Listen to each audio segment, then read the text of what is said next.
Good evening, ladies and gentlemen. This is the October 2nd Will County Planning and Zoning Commission meeting. And we'll ask everybody to rise and say the Pledge of Allegiance. I pledge allegiance to the flag of the United States of America and to the republic for which it stands, one nation under God, indivisible, with liberty and justice for all. Mr. Radner, do you have some remarks to make, sir? Thank you. Good evening, Will County Planning and Zoning Commission members. I'm honored to be here tonight to present Hugh Stippen as a new appointee to the chairman of the Will County Planning and Zoning Commission. And then we have a new member tonight, John Kiefner, but he's very familiar with Will County and he's also serving on our preservation commission. Thank you. Welcome.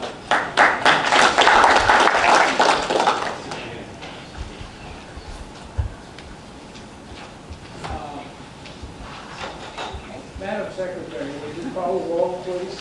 Before I call the roll call, please note that all variances will be concluded tonight with paperwork. Any map amendments and special use permits will follow on to the Land Use Development Committee, which will meet 10:30 October 9th, and then follow on to the County Board, which will meet October 18th at 9:30 in the same room. And it is recommended that applicants do attend. Thank you. Roll call, Scott Lager. Here. Thomas White. Michael Carruthers. Here. Kimberly Mitchell. Here. John Kiefner. Here. Hugh Stippen. Here. Barb Peterson, yes.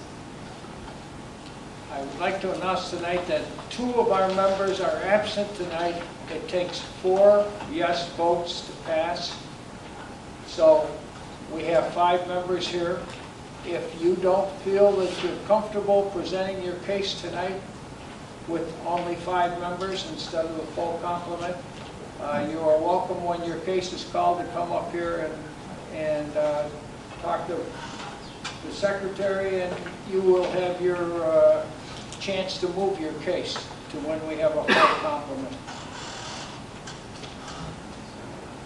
Also, I'm going to swear you all in. I ask you to respond, I do. I swear to tell the truth, the whole truth, and nothing but the truth, so help me God. I do. And one more, please ask everybody here to turn their cell phones down or turn them into airplane mode or turn them off. Thank you very much. Our first case tonight is case ZC-18-037. Oh yeah, I'm sorry. Yeah. I skipped a minute here. Hang on one second, please. I'd like a motion for approval of the minutes. So moved. Second. Motion is second. All in favor signify by saying aye. Aye. Thank you. Now, I'm sorry to catch you so late, Jean. You may start, please. Thank you. Thank you, Mr. Chairman. Let Margie cue this up for us. Zoning case ZC-18-037 takes place in Wilmington Township, and it is a request for a special use permit for a solar farm. The owners are James and Lori Fleischman. The agents are Jess Ingram and Shane Shields of Cypress Creek Renewables, which is the sole managing member of Fleischman Solar LLC. And the attorney is Carly Ann Smith of Polsinelli. I have up here on the screen for you where the subject property is located. It is located along West Coal City Road, and it also has frontage along Route 53 down in Wilmington Township. The parcel size is actually 152 acres, and the special use area itself is only 39.18 acres. The project site will be roughly 19 acres. That's what will be encompassed by the solar panels themselves, the fencing, and the related equipment of the facility. There is proposed to be a 20-foot gravel driveway entrance off of West Coal City Road. And according to the site plan submitted, the proposed fence will be located 10 feet from the right-of-way of Coal City Road. The fence cannot exceed 5 feet of height within that 100-foot street setback. So the staff is recommending that the fence be moved to meet that 100-foot setback due to the National Electric standards, which is for a 7-foot chain link fence for the site. As you can see here, down in this corner to the west, there are some residential properties. And the closest residence is basically over 200 feet away, roughly, from the proposed closest array or solar panel over in this area.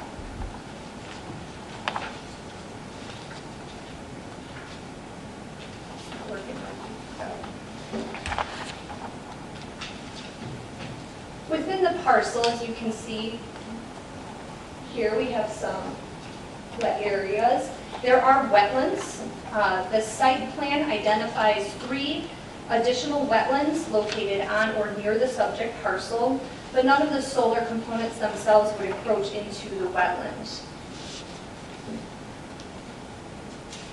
I have a map up here for you. This was also included in your packet, and this shows all of the solar farm sites to date that have been either reviewed by the commission or are in progress with the commission, I should say.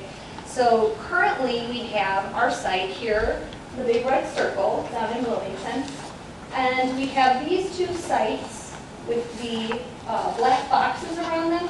Those were approved at last month's meeting. Those were 042 and 044. The site over here with the orangish triangle, that was site 043. That was actually tabled at the Land Use and Development Committee last month. So that one is still currently in progress and will be heard at this month's Land Use and Development Committee. But as you can see, this subject site is located, singularly away from where the clusters of the other sites have been located of the solar farms.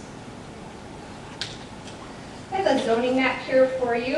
Obviously, the parcel is zoned A1. There is R3 and I2 zoning to the north. There is A1 to the south. There is also A1 to the east, which is located within the city of Wilmington. You can see by the hatch marks and the coloring here on the map. These are the municipalities notated, the city of Wilmington. And then also to the west is A1, which is actually a railroad. This is a Connect Explorer image of the site, just basically looking north from West Coal City Road to give you a full view of the entire parcel. And you can see that little point there that does have the road frontage along Route 53, although the proposed entrance would be off of West Coal City Road. These are some images of the parcel looking north from West Coal City Road. You can see that there is an existing utility line that is located to the west of the subject parcel, or west on the subject parcel, I should say. These are some views looking along Coal City Road of the area and of the parcel itself. Another view. And another view of the subject parcel from West Coal City Road. And these are some, let's go to the next one, Margie. These are some views of the neighboring residences that are located to the west of the subject parcel along West Coal City Road. And another image there. Staff is recommending approval of the special use permit with 11 conditions. Staff did notify the Wilmington Township Highway Commissioner, Wilmington Township, City of Wilmington, Will County Health Department, Village of Braidwood, Wilmington Fire Protection District, and the Illinois Department of Transportation, IDOT, but they did not provide comments. A notice was not required to be filed with the FAA as well. The Will South Cook Soil and Water Conservation District did complete a natural resource inventory reports on May 17th of 2018, and the executive opinion stated that the proposed change is compatible with the surrounding area and land uses. IDNR, we did receive comments from them as well, and you will see that their comments are actually addressed in condition 11 of this solar farm proposal. So an EcoCat report was completed in January of this year, which did identify many protected resources in the vicinity of this proposed project location. We had a letter from March 14th of 2018 from Bradley Hayes of IDNR, and they provided recommendations to ensure the protection of the turtles, the blanding turtles and the ornate box turtles, that they are not impacted by this development. And if those recommendations are adopted, then IDNR believes that adverse effects are unlikely. So as you can see, as one of your conditions, which I will go through in a moment, a final site plan reviewed and approved by IDNR will be required for this proposal. Staff did not receive any other objections from any of the other parties that were notified. And I'm going to go through these conditions. Many of these are familiar to you by now. Condition number 1, of course, is our standard condition allowing us the right of inspection. Condition number 2 addresses landscaping on the western project boundary site, which is where those residential properties are located, which will be required. Condition number 3, there will be road frontage landscaping also required, both along West Cole City Road and Route 53. Condition number 4, again, any outdoor lighting that's not required by code is prohibited. Condition number 5, we are requiring a copy of the decommissioning plan, which we do have a copy on file.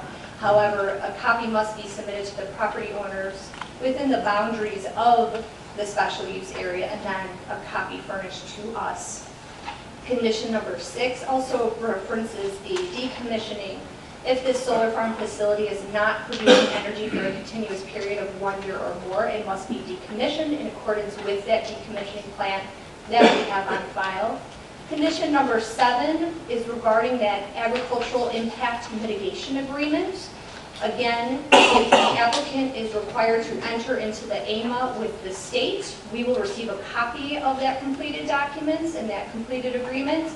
If for some reason through filing and requirements, they are not required to enter into it with the state, they will be required to enter into a local one with us.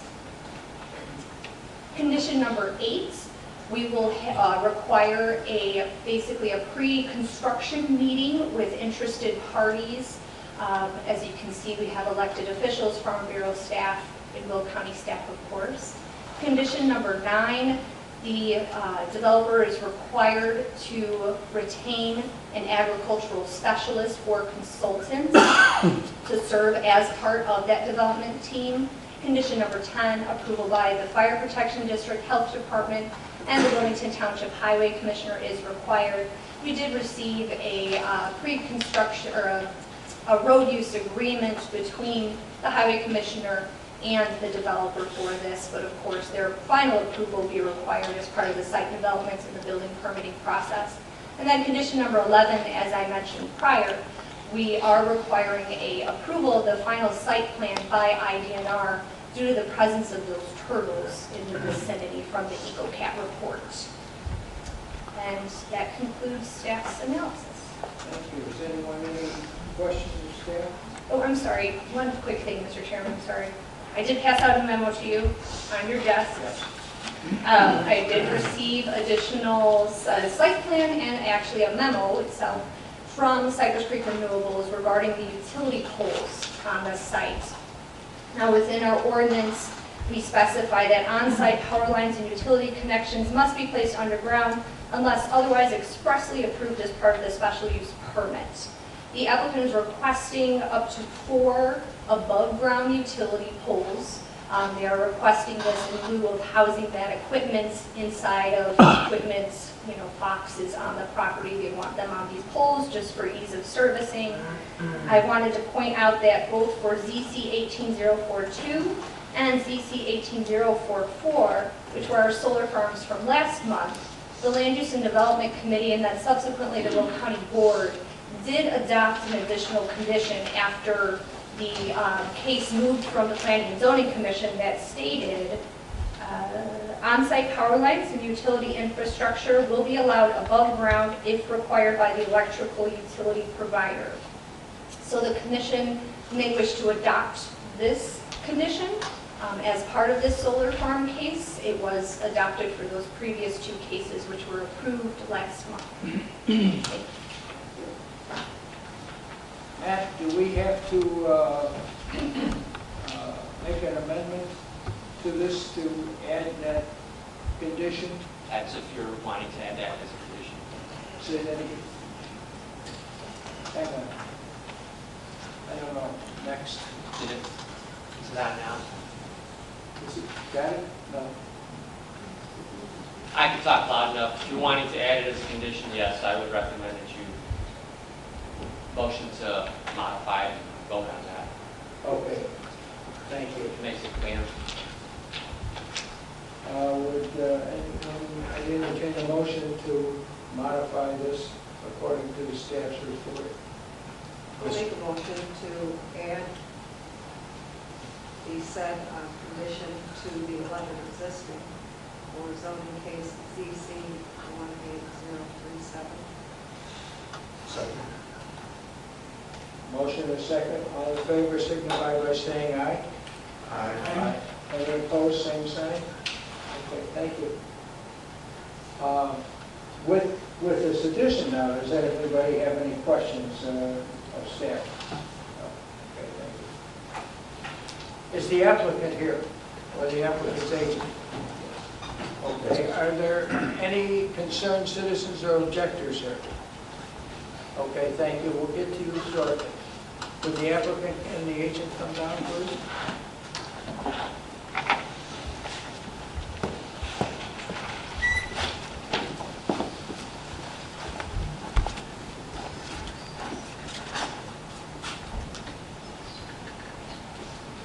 Please introduce yourself and give your name and address for the commission. All right, will do. Thank you, Mr. Chairman and members of the commission. My name is David Stryker. I am counsel for Cypress Creek Renewables, and I'm here with my colleague Scott Novak. My address is 150 North Riverside Plaza, Chicago, Illinois, 60601. Thank you to the members of the commission for hearing us tonight. We're very excited to talk about this project. You know, at least me personally, I've been working in the Wilmington area with the Joliet Arson Development Authority really since 2006, both with and for the authority. And I've always thought the Wilmington area is a great place for a solar project. I'm happy to be speaking with you tonight about that. We're very appreciative of the staff for the thorough and thoughtful report they put together. We did know there was 2 areas. One about property valuation. We do have a property valuation expert here with us this evening, Pat McGar, if the commission would like to hear from her. And also, we know the site has wetlands on it, et cetera. We have one of our civil engineers, Brian Whitson, with us tonight as well, if there's any specific site condition questions that the commission has. With that, Scott, I'll turn it over to you. So my name is Scott Novak. I'm with Cypress Creek Renewables. I'm a project developer. I cover the Illinois marketing. I'm at 18 South Michigan, Suite 1200, Chicago, 60603. So Janine did a really thorough and detailed analysis. I mentioned to her prior to her beginning that we had prepared some slides, a basic presentation that covers a number of topics, including some information on just solar in general, the state of the industry, the type of technology that's used, and then some site specifics, site plans, which Janine already put up there. There's a big section on property valuation, and Mr. Stryker already mentioned that Patricia McGar is here, and she can run through that presentation, or she could be available to answer questions should property valuation come up in any of the dialogue that follows the meeting.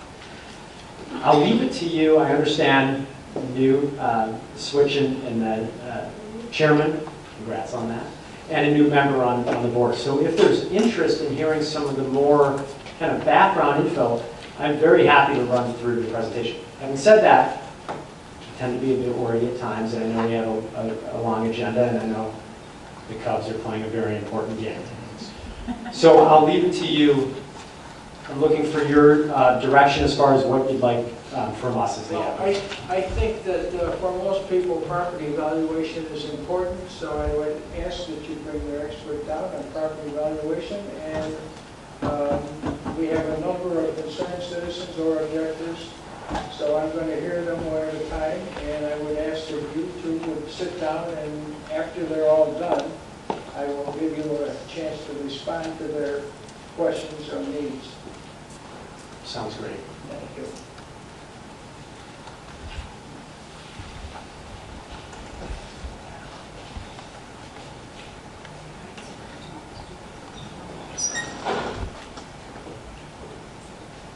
Please start at the podium and, If you could advance the presentation to that one, 26. okay. Perfect. Thank you. Hi, my name is Pat McGar. I'm a little shorter. I'm Pat McGar. I'm a real estate appraiser with Cohen Resnick. We're at 200 South Wagner Drive in Chicago. I'm an MAI, member of the Appraisal Institute. I am also the National Director of Valuation for Cohen Resnick, which is a top 10 accounting firm in the United States. I am a fellow of the Royal Institution of Chartered Surveyors, which allows, it's an MAI designation that's global, allows me to appraise real estate anywhere in the world. I'm the CRE Counselor of Real Estate. And last fall, I was appointed by the governor to the Real Estate Appraisal Board, which is a disciplinary and advisory board for the governor. Let's see if I can. Is there a trick to that?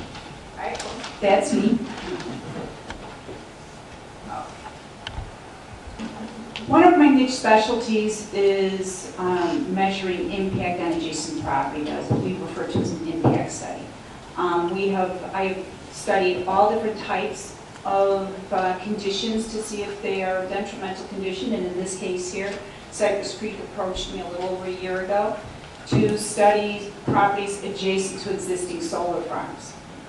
It's a new use for the state of Illinois, relatively new, less than 5 years. Indiana's about 5 years ahead of us, so they have more existing solar farms to study. So in my research, we found 5 solar farms to study. The first one's in Streator, Illinois, and then in LaSalle County, and then we have one in Portage, just outside of Portage, Illinois. It's about 50 miles east of us here. Dominion, which is just outside of Indianapolis, about 8 miles outside of Indianapolis. It's an area of transition from primarily rural to more suburban residential.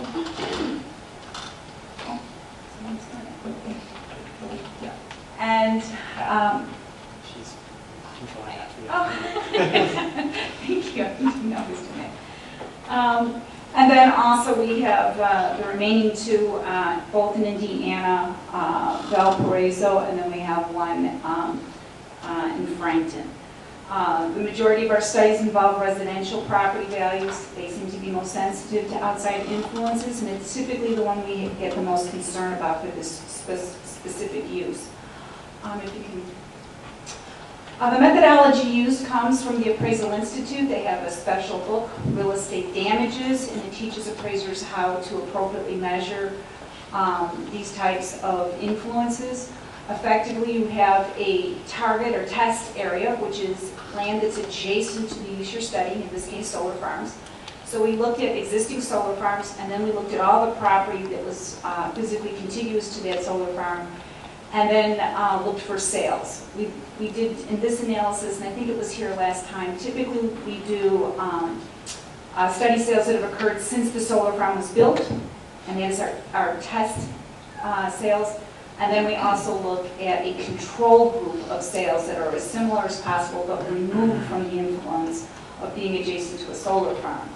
In addition to that, I'm not sure if it was at this board, but about a few months back when I was here, someone had requested if I would do a before and after analysis of what the values were before a solar farm was built and after, and we have added that to our presentation.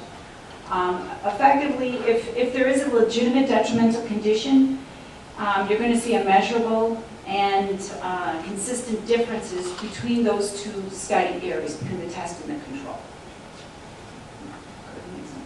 So I'm going to run through a few of these instead of all the studies I've done. This one is the Grand Ridge Solar. This is a very large, larger than typical facility. This one is approximately 12 megawatts, so it's substantially larger than we typically see. Again, a rural area, so and with some residential adjacent. So if you could flip to the next one. This is our first step. Our first step is we look at all those pins around there, the properties around there. We check to see which ones have sold since the solar farm has been developed. In this case, there was one. It's up at the, where you see the red box there, it's the northwest corner there, a single-family home had sold. It was originally part of a larger farm to the south of it. It had been parceled off with 2 acres and offered in the open market. It sold for one of the highest prices in this community. The zip code has a typical average single-family home price of around $120,000. This was almost $190,000. So again, we looked at this and compared it on a per square foot of living area above grade to 5 comparable sales in the same community. And as you can see, there really is, reflects no negative influence on price value. We also talked to the broker who sold the property. It, in her opinion, did not sell for any type of discount. It sold in the typical marketing period. In this area, it was 172 days was the average marketing period. This sold in 161 days. So in her opinion, this had no influence at all, and the data in this would support that. The Portage Solar Farm is in Porter County, Indiana, and again, we're seeing a transition here from primarily rural area to more subdivisions being developed. In this case here, there was 2 adjacent properties that sold. One included a vacant farmland, and the other was a single-family home. And again, when we do these same metrics comparing the target and control areas, we see no impact. They sold very consistent with one another. The land sold within a couple of hundred per acre with the adjacent property, which is circled there, number 1. That sold after the solar farm was developed and sold at just over $8,000 an acre, which was a little bit higher than the farmettes in the area that were selling. And then the purchaser developed an estate home on the property, took out a building permit for $465,000 to develop that home. That's significant from an appraiser's perspective, not only because it was an estate home developed adjacent to an existing solar farm. It indicated that it didn't deter development, it didn't deter high-end development, which is generally a concern for either rural property owners or individual property owners. So, and then again to the single-family home, which is the other red circle to the south there, that didn't reflect any difference, and effectively it's almost identical on a per square foot basis. The next solar farm, this one's Dominion, and it's the Indy Solar Farm 3. This is very large. This was just around 10 megawatts. And what was interesting is that this is, again, an area in transition from rural, but we had an existing subdivision being developed to the north and to the west of this solar farm. And so the thing that we liked is that it was a starter home subdivision, so all the homes were very similar. They were very homogeneous. Same builder, same style, same design, a little bit of difference in the architectural style, but pretty homogeneous, which gives us a really good opportunity to study homes in that same subdivision by that same builder, but located a mile north, where there would be no influence from the solar farm. One of the things, if you see a little red circle there, I'm going to come back and talk about that, but that was a 5-acre land sale that occurred after the solar farm was developed. So what we found in the subdivision was enough transactions that had occurred between 2013 and 2017 that we were able to break them into 2 groups. We had a few sales in 2013-14, and then, 14-15, and then 16 and 17. So we broke them into 2 groups of sales. and use those as our test areas. And if you can just- So when we study them, you can see, I don't know if you can see the yellow on that so well, but our targets are that the solar farms, the red box at the bottom, and the adjacent homes were the ones that had sold were our test areas. And if you can flip to the, I'm sorry, you can go back one. So what's relevant from an appraiser's perspective, although my little yellow pins aren't showing up there, I think they're blue on this one, they're hard to see. It shows those are our control sales. And it reflects, again, that the overall data, and we had a large amount of data here, reflects that there is effectively no difference in this Merrimack. It's like 3% points higher for the properties that were closer to the solar farm. So you can see here, this is, just under $60 a square foot, $58, $59 a square foot. Excuse me, next one. So 2 years later, when we're looking at the sales that occurred in the second batch, again, you can see more clearly here where our control sales were compared to our target. And again, you're seeing that they haven't really reflect any difference in unit prices sold. But what is significant from an appraiser's perspective is that over that 2-year period, you're seeing a rate appreciation. These homes have gone from $58, $59 a square foot now up to $71, $72 a square foot. And both areas are appreciating at the same rate. So again, from an appraiser's perspective, we're not seeing a deterrent in development of properties adjacent to solar farms. We're not seeing a difference in price paid for homes adjacent to solar farms. And we're seeing them appreciating at the same rate as other homes not located near solar farms. So we're not seeing anything that would indicate to us a detrimental condition. So that circle that I showed you, as you can see, while the solar farm was being built, this was being farmed. It was part of a farm tract. 5 acres was cut off, and someone built, again, an estate home. That back thing to the south is a built-in swimming pool. And where you see that 150 setback, that's to the home. And that's from the panels to the home, 150 feet. I think I have a picture on the next page. So that's a picture of the finished home that sold for $450,000. Again, that would classify in this immediate marketplace as an estate home, where the majority of the homes are selling at like $200,000 to $260,000. So this was considered to be a very affluent houses. And again, for studying only a handful of solar farms, to see 2 adjacent land parcels developed with estate homes immediately afterwards is a clear indication to us that the marketplace as a whole doesn't view these as detrimental. So here's the before and after analysis. I don't know you can see it as well, but maybe you can. But what we did is we plotted the sales from both the target and control, and we went out a few years prior to the construction. That little yellow down the center is when the solar farm was being constructed. And as you can see, and we tracked it. The bouncing line going up is the area housing being tracked by the federal government. This is because we had to account for the recession.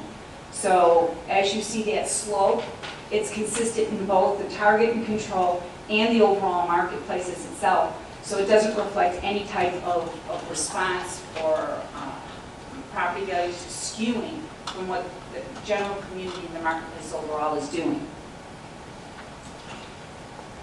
Okay, and this is the Frankton Solar Farm in Frankton, Indiana. Kind of got out, unless the slide got out of it.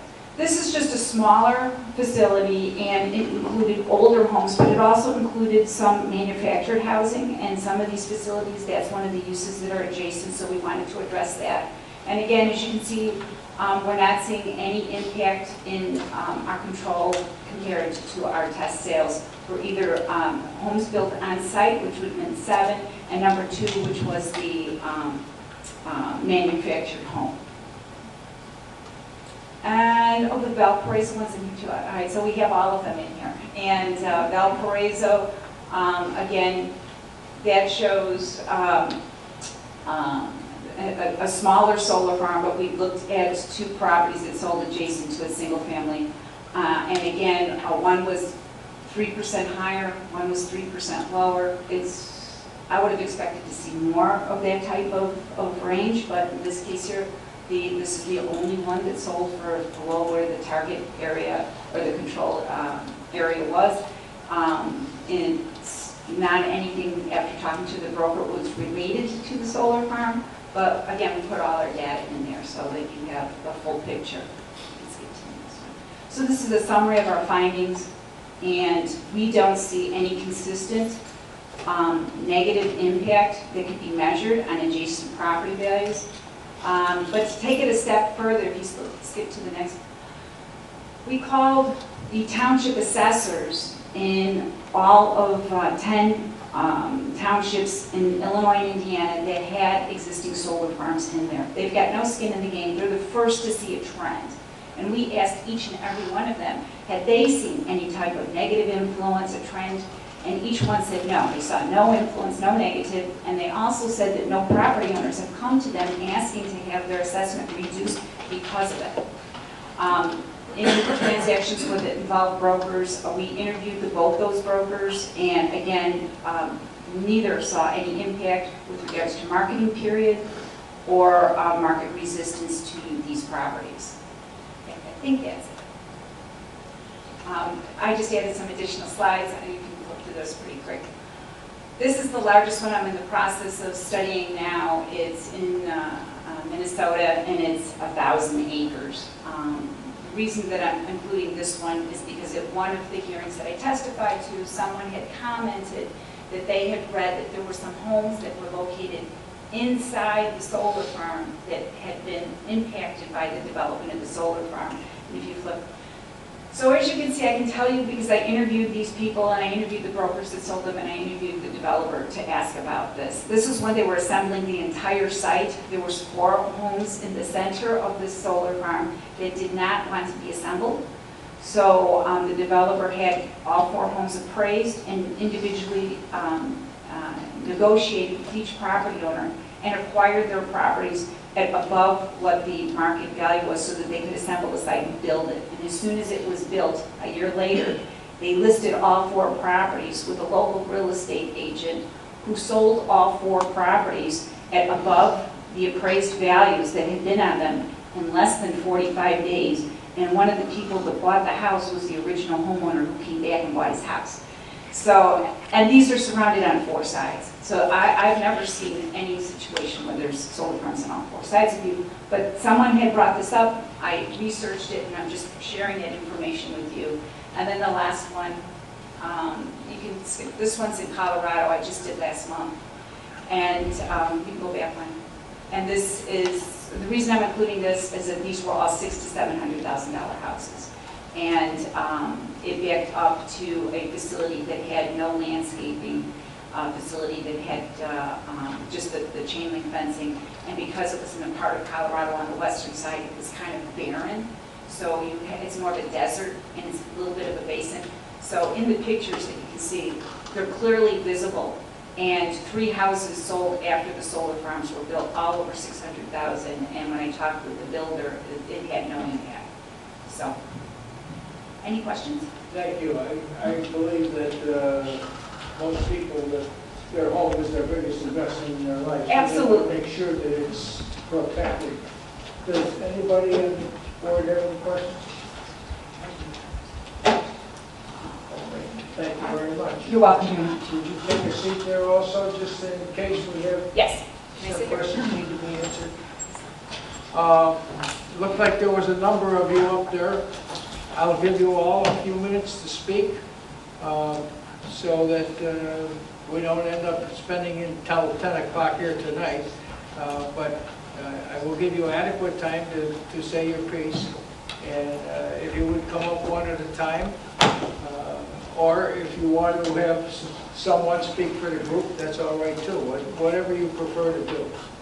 If you each want to speak, you're welcome to. I'll take whoever wants to be first. Yeah, please come down to the podium. Give your name and address. Tell us whether you're for or against and why.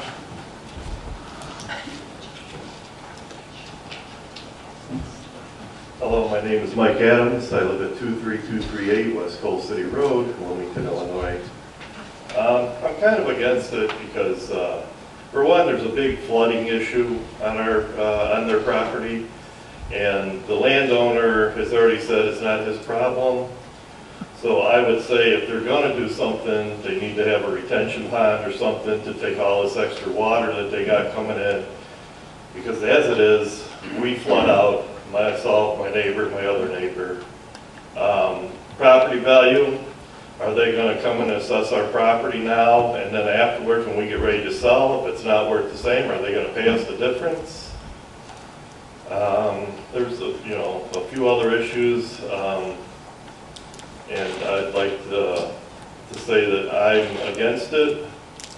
I think the property value, I think they're an eyesore. This little chain link fence that they put in is not going to, cover it up. And the main issue is our flooding issue. We flood real bad, and just like it is now, so now you're going to add 30 acres of panels. Where's all that water going to go? I haven't seen anything in there about any kind of retention pond or where they're going to go with all this water that they are going to accumulate. They do have plantings in there. They do have a retention pond plan? No, they have plantings in there of trees and. Well, plants aren't going to absorb the amount of water that comes off of that farmer's field. I just wanted to mention that because Okay. you said there was nothing but a chain link fence there. I just wanted to tell you it's not just a chain link fence. So. Well, okay, they're going to put some landscaping to kind of hide the panels. I understand that, One okay. of the other cases that came before the commission here also had individuals speak about the concern with drainage and flooding.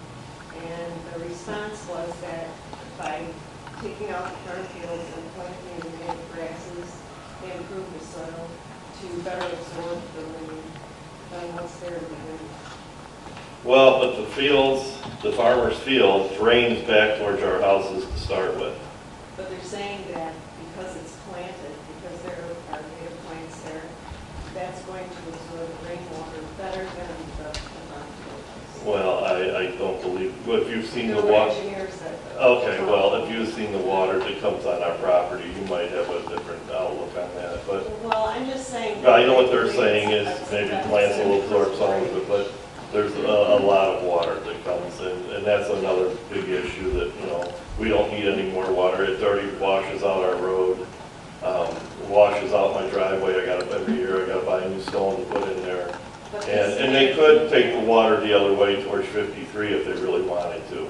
There's drainage, the clay pool came in, dug out all the ditches. So there is that, if they would just put a drain going back towards 53, it would really help a lot. That's part of my concern. Well, it looks like the northwest corner of this parcel is where the wetland It's- is. Does water run that way then? No, there's no water that runs, it runs the other way. It runs towards Coal City Road. So, and we've talked to the farmer and asked him to put a pipe in the other way. We've had built our property up to try keeping the water. We used to get 4 feet of water, now I get 2 feet of water when it rains. So, if they could put a drain tile going towards 53, that would really help. And, that's a real big issue with me and property value. May I ask, have you ever called the county? We've had the county out there when we were filling in. The road commissioner, he's come out and, he's complained. The problem is the field is sloped towards our houses instead of sloping another way. All the water comes our way. We put in a 12-inch pipe, we've built berms, we've done everything we can to try to slow the water down, but we still get a massive amount of water. Then it goes around and it washes, it goes down the street. My neighbor's already replaced their culvert pipe because it's washed the pipe out. So we do have a water issue that I would like, to be addressed before I even think about okaying this. I lived in a community, in fact, I still live in a community that it took almost 20 years to finally get all the water issues resolved because of the same thing. Right. People go downhill, I was one of the downhill people, so I had the same problem. So I understand where your concerns are. Okay. Yeah, it's, like I said, that's a real big issue with me is the flooding problem and where's this extra water going to go? A pipe going to the Cole City Road is not going to help. Thank you. Thank you, sir. Brian? You, Brian? Brian, has something to Oh, say? Brian, yes. Brian. Thank you, Mr. Chairman. I just want to point out a couple of things. Illinois drainage law will not allow the solar farm company, developer, whatever term you want to use, to allow any more water to go into a property than is already going there. So that's one thing. So there should not be any more water. The law does not allow it, and we have ordinances to protect that from happening. The second thing is, it's not as easy as just saying, let's redirect the water a different direction. The water has to go in the direction that it was going. That's what the Illinois drainage law says. That's what our water resource ordinance says. You can't take water and then put it somewhere else. We can't block water. We can't take it to a different direction and send it where it's not supposed to be going. And third, we've looked at this matter, and I know Commissioner Mitchell has mentioned with the deep-rooted plants or the prairie plants to help reduce the flow of water off-site. And that's, research shows that solar panels, which are above ground, they drain down into, to the area where the solar panels are, and there's the grasses that are planted there. So provided there's no impervious surfaces such as gravel or paved driveways that exceed a certain threshold that would require detention, no detention will be required for these types of facilities. The number is 25,000 square feet. In almost all the facilities we've seen, no detention will be required because the research shows of other communities that have had these facilities for several years, decades. We've looked at what the drainage requirements are, and we have adopted similar standards in our office. So I can't never say you will never get water, but this facility should not create any more water on any neighboring properties than is what is already occurring. It might actually improve, maybe. Thank you very much, Mr. Randall. With the next person, and please, everybody try not to repeat each other because we understand the problems as each one brings it up. So, we'll take this.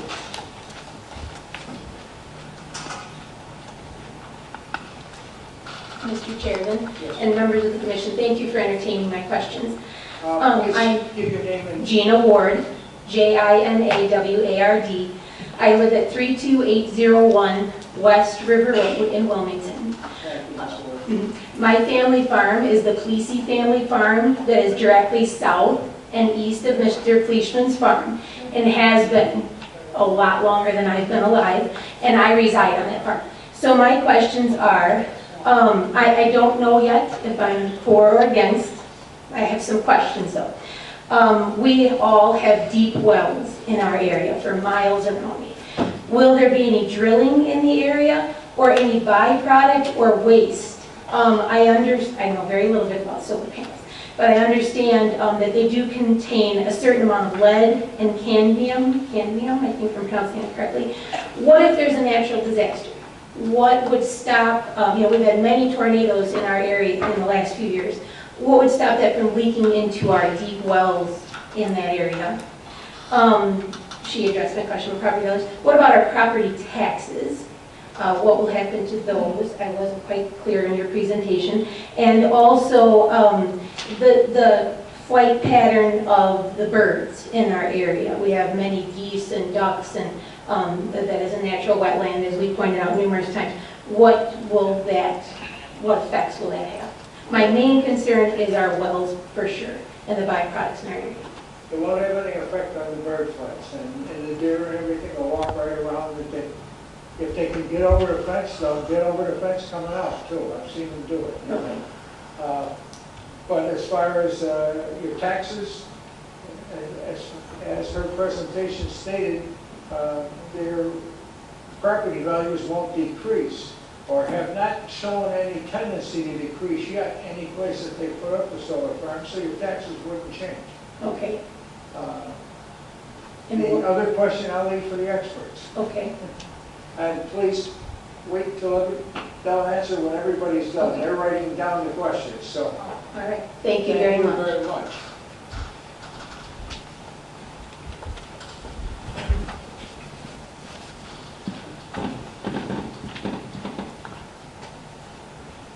concerned citizen, please? Anyone else want to speak on the issue? Please come down.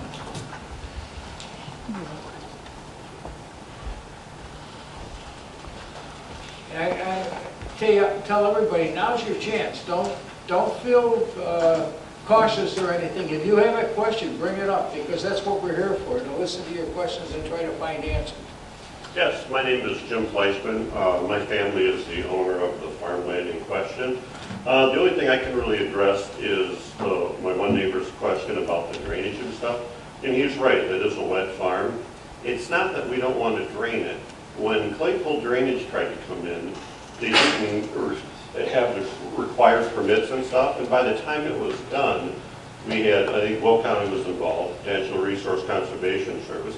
In the end, Mike Mihalik from the Army Corps of Engineers came in and shut everything down, because it's not that we don't want to drain it. I would love to see it drained, but it's got to be done legally. We were threatened with fines of $250,000 because they were going in unauthorized.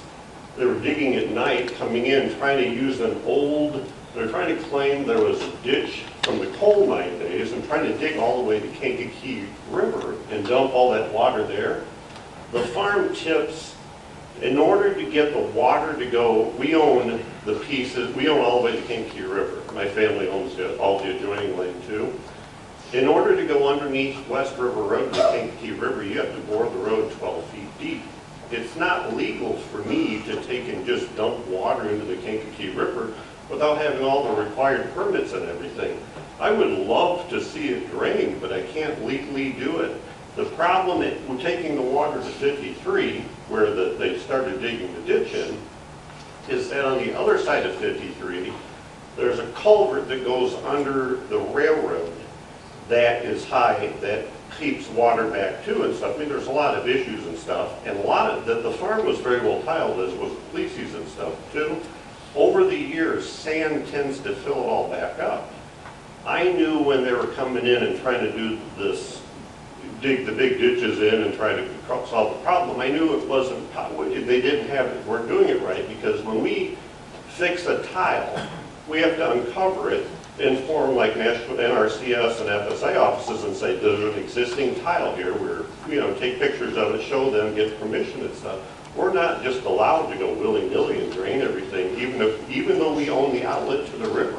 Yeah. I would love to do it, it's just not that we're not allowed to do it. So, I mean, it's not that we don't care. We would love to see it done, it's just that's not legal. So. But one of our members sits on Soil and Water Commission, and you can see her antenna going. Well, I mean, I always told the people before I go, if you can get it permit, I mean, we'll give permission, we will buy you breakfast, but it has to be done legally, and I can't be the fall guy. Yes. And we were the fall guy on that one, so that's why. But that's, like I said, that's. Where does your main exit, the main tile exit the farm now then? Well, there are some that go under West River Road, but they're shallow. But really, we're 53, see the corner? Yeah. That's the main, that's where all the water goes. North And that's and where west. they're digging right along the old line there. Sure. But it goes only so far. They've done some work and cleaned out under 53. They're doing a lot of railroad work. It goes to the railroad, and then there's a culvert that's higher than everything else that's backed up. It's very wet soil. I mean, Right. and the problem is that farm tilts away from the Kankakee River. It does tilt That's what it towards. sounds like based on your neighbors. Yes, it does. It does not, if it tilts toward the, you would think that, and because the river, it's not like the river can flood there. We're so high up, it's like a cliff. It's just that it does not flow that way, so. It's a 12-inch main then, or 15 There's- maybe, or a couple of them. Yes, and there's like sixes and stuff, but they're old and they fill up with sand and it's, yeah. so. Thank you for your Yeah. explanation. Anyone Thank else you. have any questions?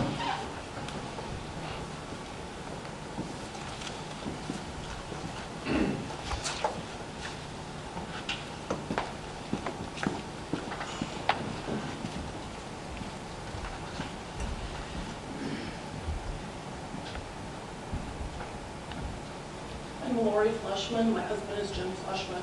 I'd just like to add that I think this will be an improvement with the drainage. It's not like it's barren ground. We plant corn. If you drive out there right now, there's standing corn all right there. So I mean, they make it sound like it's a flooded area. It's not. I mean, we plant corn, beans were on it last year, corn's on it this year. I mean, it's like any other farm, so. And it does drain to the east. Part of the problem with the neighbor there, the neighbors to the east have built their driveways up in that ditch that comes down the road, and it blocks the water coming backwards because it does all go to the west. And then in regards to property values, we did take a community solar through in Grundy County, and that is directly north of our house. Our house is a large 4,000 square foot house, and I see no, I wouldn't have done it if I thought it was gonna, or it makes no sense for me to get value here if it's gonna take away value on my house. So we wouldn't have done that if we thought that was gonna happen. That's all I have. Thank you very much. Thank you. Anyone else care to speak? Thank you very much for all your input. We appreciate it. I would ask you gentlemen, please come up and respond to this. Thank you, Mr. Chairman. We look forward to responding to the questions. I believe Mr. Adams had a couple of questions primarily regarding flooding, so why don't I take those first? We definitely agree with Mr. Radner's comments. We hope and anticipate that the existence of the solar farm will improve the drainage situation and acknowledge our legal responsibility not to make it worse. We never go into a situation where we think we will make it worse. And Cypress Creek does intend to plant native grasses underneath the solar panels that I think at least all the evidence that we've commissioned confirmed what Mr. Radner was saying and other comments that the solar farm should improve the runoff situation. The degree to which it ultimately improves that situation will have to be seen. But understand our legal responsibilities and do intend to make the situation better, not worse. And acknowledging the chair and the commission's comments about questions regarding vegetative buffering, I believe that's in the staff report on what the obligations will be for that. And finally, with regard to property value guarantee, as you've heard Ms. Nagar's testimony, we don't believe, and the evidence points to, that there will be no negative impact from the existence of the solar farm on property values, so that would not be necessary. As we go along, Brian Whitson is here with us today. He's a civil engineer and can answer some of these probably with more authority than I could. But why don't I transition to Ms. Ward's questions in the interest of time to talk about well contamination. I can tee this up for Brian if he wants to comment further. But as you'll see in the research and the application, these are solid state materials. They do not leach. And at least I've personally seen a number of pictures post natural disasters, whether they be hurricanes or tornadoes, where certainly there was a lot of damage done to the solar farm, but most of the components, if not all, stayed on site. And again, these are solid state panels. It's essentially tempered glass, like you would see in a windshield.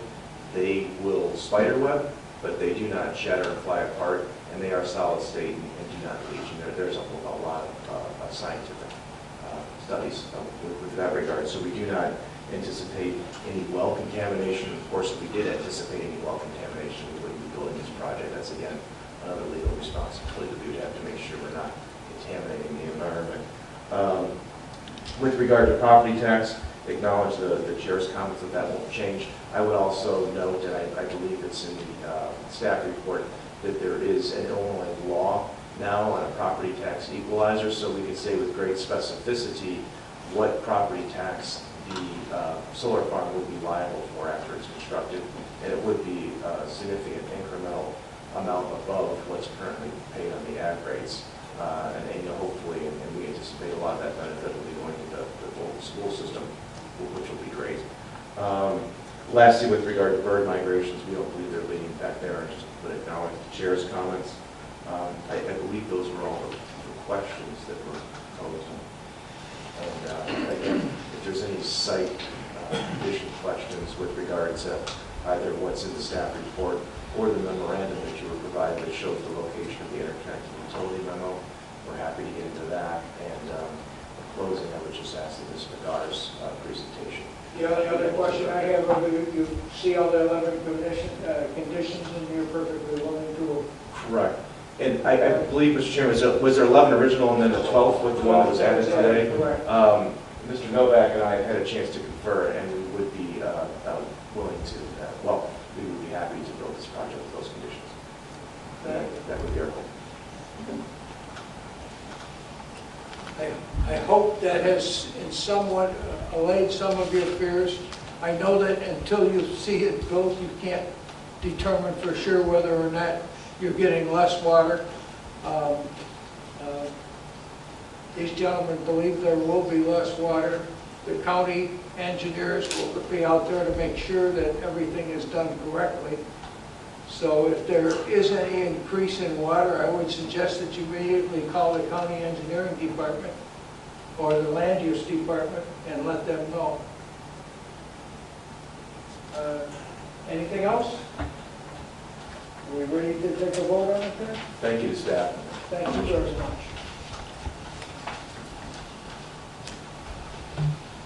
I will request a motion on this case.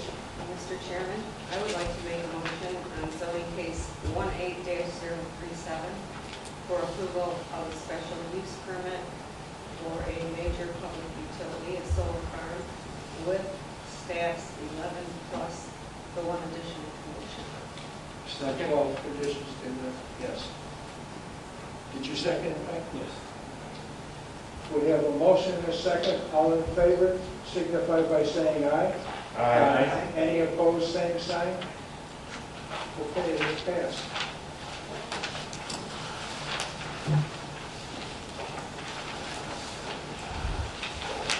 Thank you.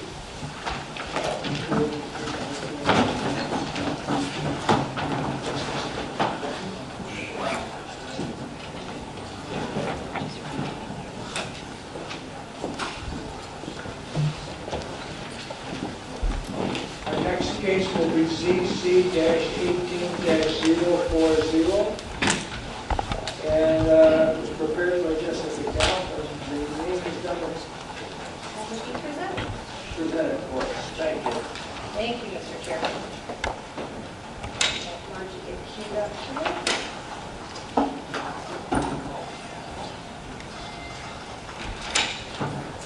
All right. Zoning case ZC-18-040 takes place in Troy Township. The owner is ABS Building Management LLC with Nad Bojowski, 100% ownership, and the attorney is Mark Scarlato. The applicant is requesting a map amendment from I-1 to I-2 and also a special use permit for a truck terminal. I have the aerial up here on the screen for you with the parcel outlined in red. The parcel is 9.741 acres, and you can notice that we have here, it's off of Northwest Frontage Road, we have I-55 directly adjacent to that roadway, and then we have the Des Plaines River here to the west of the parcel. There is a Zone AE floodplain located on the parcel, and a portion of the property is actually classified as floodway, which is the most restrictive in terms of developments. There is also a wetland identified on the subject parcel. And here the zoning map for you. As I mentioned, the parcel is zoned I-1. To the north, we have B3, which is within the city of Joliet, and that's currently vacant. To the south, we have I-2, which is an existing truck company that the applicant also currently owns and would like to consolidate with the subject parcel should this proposed map amendment and special use permit be granted. To the east, we have I-55, as I mentioned, and then beyond that, we have a residential subdivision. And then to the west, we have R2 within the city of Joliet. The plat of survey for you. The next image we have is the site plan, and then I'm going to zoom in a little bit for you here. So this is the proposed site plan. Again, this is just a concept plan of the parking lot for the truck terminal. It's difficult to see up on this screen here, but the boundaries of the floodplain and the floodway are delineated on the site plan. Obviously, structures cannot be located within the floodway. There's many restrictions regarding that. And then we also have just a gravel parking lot with no building proposed for this concept plan. And the parking I should say the driveway access, we do have existing on the parcel 2 driveway access points. And the applicant is just looking to put in the gravel lot for the truck parking itself. These are some images of the site. During the site visit, which you can also see and was made mention of in your staff report, you can see there's piles of asphalt grindings located near the roadway. And then there's also truck trailers that were just parked in the grass there. As you can see, again, this is a view looking sort of northwest of the subject parcel with the trucks parked in the grass. This is a view that's looking directly west towards the river on the subject parcel. And then we have a view that's looking southwest towards the neighboring parcel, which I mentioned is also owned by the applicant. And that's a close-up view of that parcel to the south, the existing truck company. This is a view looking across Northwest Frontage Road towards I-55. And then we have a view that is looking north along Northwest Frontage Road, and a view looking south along Northwest Frontage Road. Staff is recommending approval of both the map amendment from I-1 to I-2 and the special use permit for a truck terminal with 5 conditions. In regards to the map amendment, there is industrial in this area along Northwest Frontage Road. In fact, there's an existing trucking company that is located directly to the south.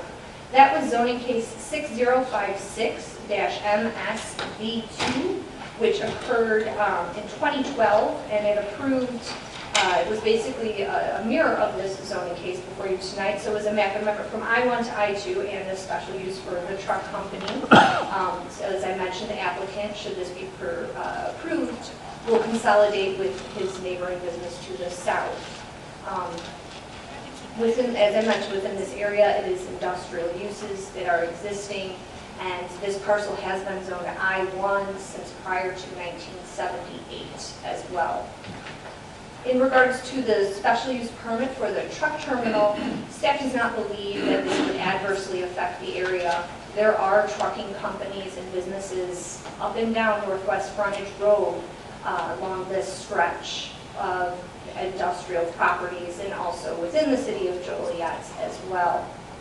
Staff did not receive comments from Troy Township, the Troy Township Highway Commissioner, the Village of Shorewood, or the Troy Township Fire Protection District. We did receive comments from the Health Department, who had no objection.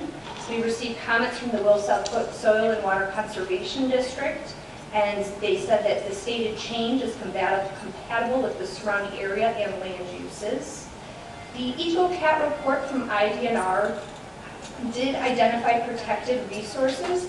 However, the letter from IDNR as follow-up to the EcoCat report stated that adverse effects are unlikely in reviewing the request and also the site plan associated with that.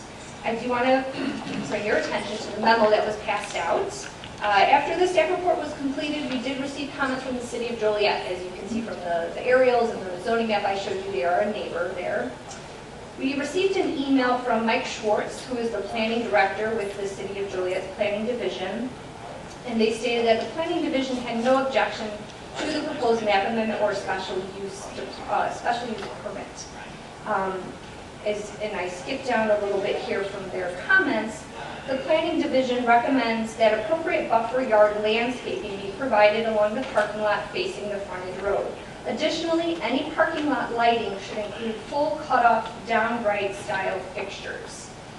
Staff's response to that, which is included in your memo for reference, is that road frontage landscaping at a minimum will be required through this development. A site development permit will be required in the landscape plan associated with that site development permit. In regards to the outdoor lighting, we do only allow these types of shielded cutoff style fixtures in industrial and then also commercial districts. So that is also taken care of. I did receive a follow-up phone call from Mike Schwartz this afternoon, and he wanted me to relate to the commission that they would like to see the parking lots be asphalt. Currently, it is proposed to be gravel, and the Will County zoning ordinance, building codes, we do not have any requirements regarding areas that need to be asphalt or paved. We allow gravel parking lots. If the commission so chooses, that would have to be added as an additional condition of the special use permit, and it would require the applicants to pave that parking area with asphalt. And that concludes staff's analysis. Does anyone have any questions or feelings? I'm going to point out you called it, you displayed River west of the not two page in your report. It's just, I'm sorry. Very good. Catch. was I the only one that heard it? I knew what she I'm said. sure Jessica got it right when she wrote her report. Maybe I got it wrong. I explained. I'm looking at the wrong thing here. A little further east. I'm sorry, I live along in this place. That's all right. Our expert from the previous thing was talking about Portage, Illinois, too, at first. Right. So, I guess we have no questions. Of Oh, I'm sorry, I did not read over your 5 conditions here for the special use permit. So condition number 1 is our standard condition allowing us the right of inspection.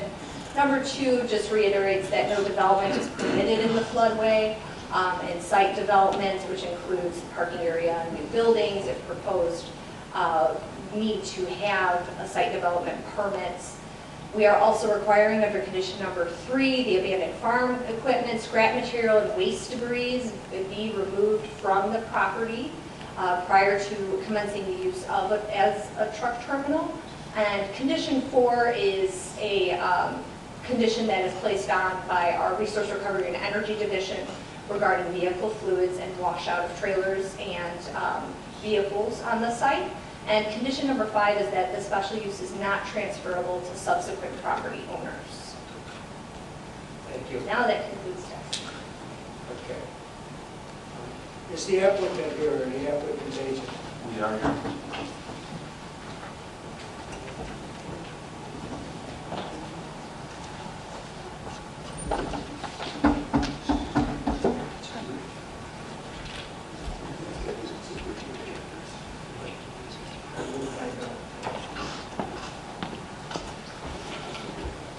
Are there any concerned citizens or objectors to this proposal?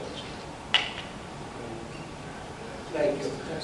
One. Thank you. Good evening, Mr. Chairman, ladies and gentlemen of the board. My name is Mark Scarlato, attorney with Fornaro Law. We're located in LaGrange, 1022 South LaGrange Road, in LaGrange, Illinois.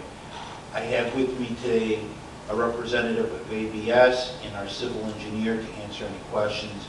We'd like to thank the staff for their very thorough and helpful report. I would answer any questions that the board has. I would like to make one comment, though, with regard to Joliet's request that the area be paved with asphalt. That would be an onerous burden on my client. It would add significant cost and expense to the project. It's not in the same character as the property surrounding, which have gravel driveways. So we would ask that you not include that as a requirement to our petition. Thank you, sir. Would you please take a seat so you may respond afterwards if our concerned citizen asks questions that need the answer? Yes, thank you. Would the concerned citizen please come down?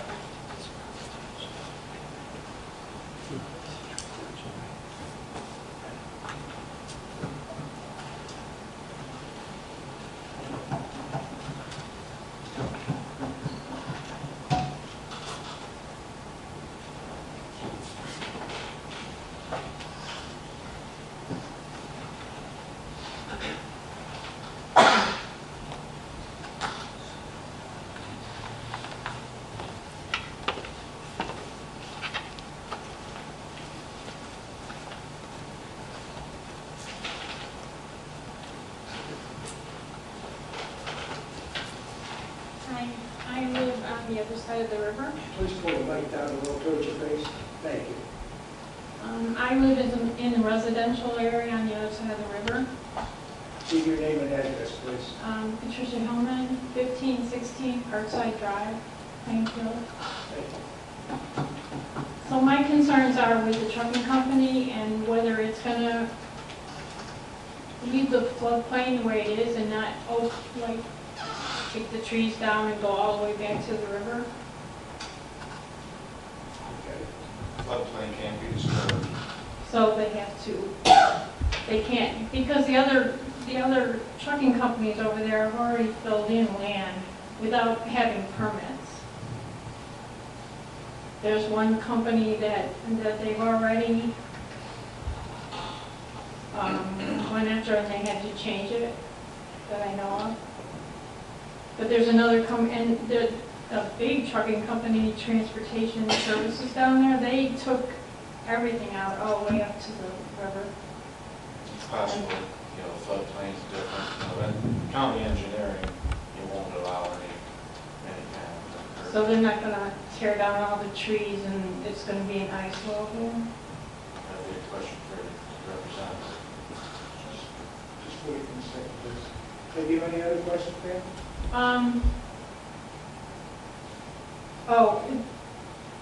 I also read somewhere that they proposed to put up another building for a truck terminal, like repairs. And I was wondering about that. Okay. Thank you very much. We'll get answers for you. Okay, thank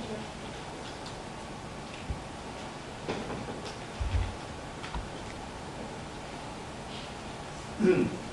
To address the questions that were presented. First, there will be no additional building placed on this parcel. There's a pre-existing building on the parcel to the south in which the business is located. That'll stay the same. There'll be no changes to it. I think it's important to note that this parcel is going to be used more for overflow truck parking. It's not going to increase the traffic on the roads. It's just an overflow parking. There's no loading, unloading, it's just for parking. As to cutting down trees, we anticipate following what EchoCat and what the DNR is required that we do. If you look at our site plan is specifically offset to avoid the wetlands and the areas that are protected. We have not cut down trees. On the other property, we abide by what we're required to do, and we plan to continue doing so. Great. Did you hear those answers? Thank you. Okay, thank you, sir. Pardon me, Brian, please. Mr. Chairman, members of the Planning Commission, I just feel it's my duty to point out that this is a map amendment request to I-2 zoning and a special use permit for a truck terminal, I believe. That's correct, right, Janine? Yes. So you always have to remember that they might not be building anything today, but somebody might build a structure there in the future. They might decide to build something there in 5 years. So let's not go into this thinking that nothing is going to be built there. You're granting I-2 zoning should you choose to approve it and the board approves it. Anything that is a permitted use in the I-2 zoning district would now be allowed use in that district. But as we know, any building that is proposed or done has to go through the planning and That's zoning. correct, sir. In your committee, we trust very much, so I think we'll do well in that respect. The one other thing that I'd like to mention is that I personally am not inclined to follow any village's requirements for pavement, because I know, first of all, what the amount of pavement has to be to carry a load of those trailers. So you're not talking about 2 inches of pavement over the top of gravel. So it's very expensive, and I understand that. And we don't know what you're going to do. Maybe 5 years from now, you might want to pave it because you're going to put in buildings and a truck terminal and traffic. So we understand. It's not in the plans right now. I will make that representation. Yeah, it does appear that gravel is serving the purposes, currently in the other areas, yeah. In the other areas, and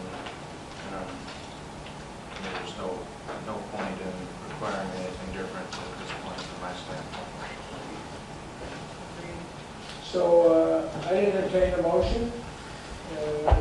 Mr. Chairman, with regard to case number ZC 18-040, I would move for approval of a map amendment from I-1 to I-2. Second? We have a motion and a second. All in favor signify by saying aye. Aye. Any opposed, same sign. Now, next, in the same case, another motion. Mr. Chairman, with regard to same case number, I would move for a special use permit for a truck terminal with the 5 conditions as outlined in the staff report. Second? Motion and a second. All in favor signify by saying aye. Aye. Any opposed, same sign. All right, sir, you ready to go? Thank you very much.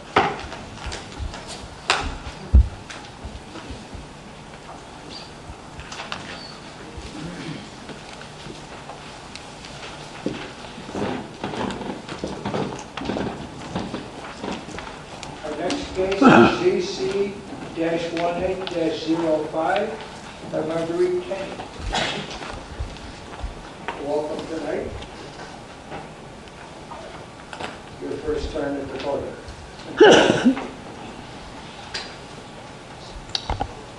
Thank you, Mr. Chairman. ZC-18-050 takes place in Manhattan Township. The owner is First Bank of Manhattan, trust number 846, with Donald Shrevero as a 100% interest in the trust. The applicant, Mr. Shrevero, is requesting a map amendment from A1 to E2. He would like to divide the land into 3 parcels and sell 2 of those parcels while keeping the 3rd for himself.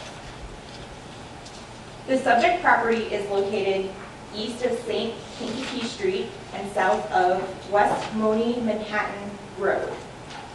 The parcel is 20.05 acres, which exceeds the current minimum lot area for the A1 district. The property's address is 13217 West Haley Road, Manhattan in Manhattan Township. The proposed use will be to divide the property. Parcel 1 will be 10 acres with 269.55 feet of lot frontage. Parcel 2 will be roughly 5 acres with 210 feet of lot frontage. And parcel 3 will be 5 acres with 180 feet of frontage. And looking at this site plan, it's the proposed divisions.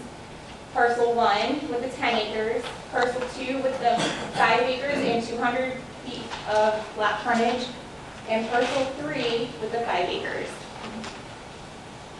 The applicant will keep parcel 1 for himself and maintain tree farming and crop farming on the property. The property is currently zoned A1 with neighboring unincorporated properties being E1, E2, and A1 in the area. The village of Manhattan is located about 2 miles west of the subject property. The trend in development has been towards rezoning to E1 or E2 state residential districts. Parcels to the west have been rezoned in 1988 with zoning case 3010-RM. The parcels to the east rezoned in 1996 and 1999 with zoning cases 4283-RM and 4666-M respectively. Parcels to the northwest were recently rezoned in 2002 with zoning case 5059-M2.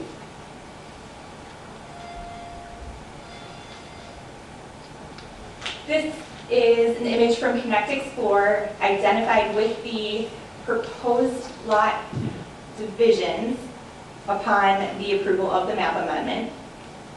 It shows that the surrounding area matches what the proposed division would appear to look like.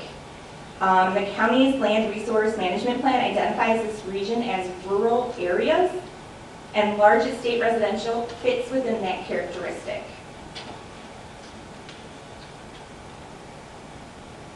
Looking at the site, To the left looks at what would be parcel 1, and to the left would be parcel 2 and parcel 3. It is currently a tree farm. And this is looking east and west, or looking east along West Haley Road, north and south. And this is looking west along Haley Road, north and south.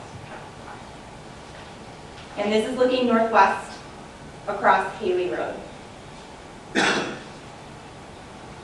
Staff is recommending approval of the map amendment. The proposed map amendment will make the property consistent with the adjoining unincorporated properties. Comments were received by the Manhattan Township, Will County Health Department, and Will and South Cook Soil Water Conservation District, none of which had objections.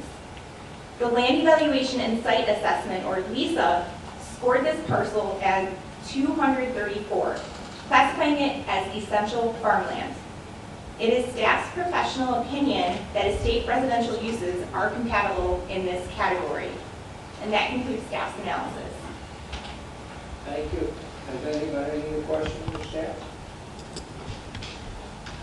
No. Thank you very much. Is the applicant here? Yes. Are there any concerned citizens or objectors to this case? Thank you.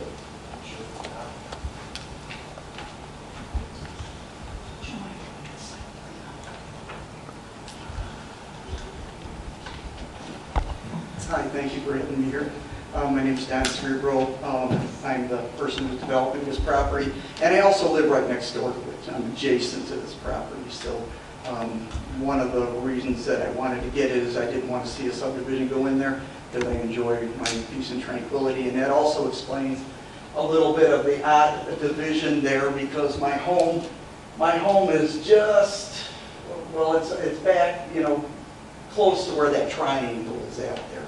And so when I'm sitting on my patio, I can look out there, and then if I sold that off back there, people might get cows and, you know, the prevailing winds or horses or whatever, prevailing winds bring that up. And so I just wanted to prevent it. And it is a tree farm, but it was let go for many years. It was put in originally about 13 years ago. And so the only real way to remove trees there is by tree spade. And so it's not like a high production tree farm, you know. It's just like this spring I had 16 trees taken out, and I get $100 and a tree, and it pays for my taxes and upkeep a little bit and everything. And I'm retired now, it gives me a little something to do over there.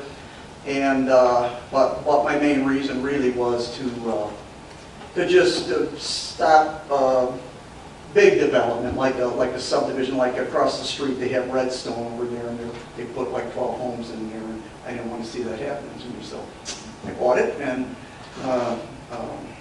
divided it the way that I wanted to do. I'm also taking quite a few of the trees over to my own property because they're beautiful, and I've spread them out across this whole property all the way around on the hedgerows, up and down the property lines and everything. And so I'm kind of beautifying the entire area, not just having them all clumped into one area. Marguerite said, you know, the EcoCat came back good, Soil and Water said it was compatible, Manhattan Township committees voted unanimously to approve it, and then all the paperwork that I saw, the county planners said they recommended to approve it. So I don't know if you have any questions for me. Anyone have any questions? No? Thank you, sir. On case ZC-18-050, I'll entertain a motion. Mr. Chairman, with regard to case number ZC-18-050, I would move for approval of a map amendment from A1 to E2. I have a motion and a second. All in favor signify by saying aye.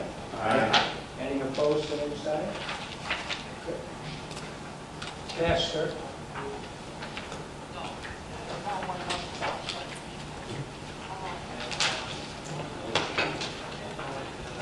The next case is case number ZC-18-052.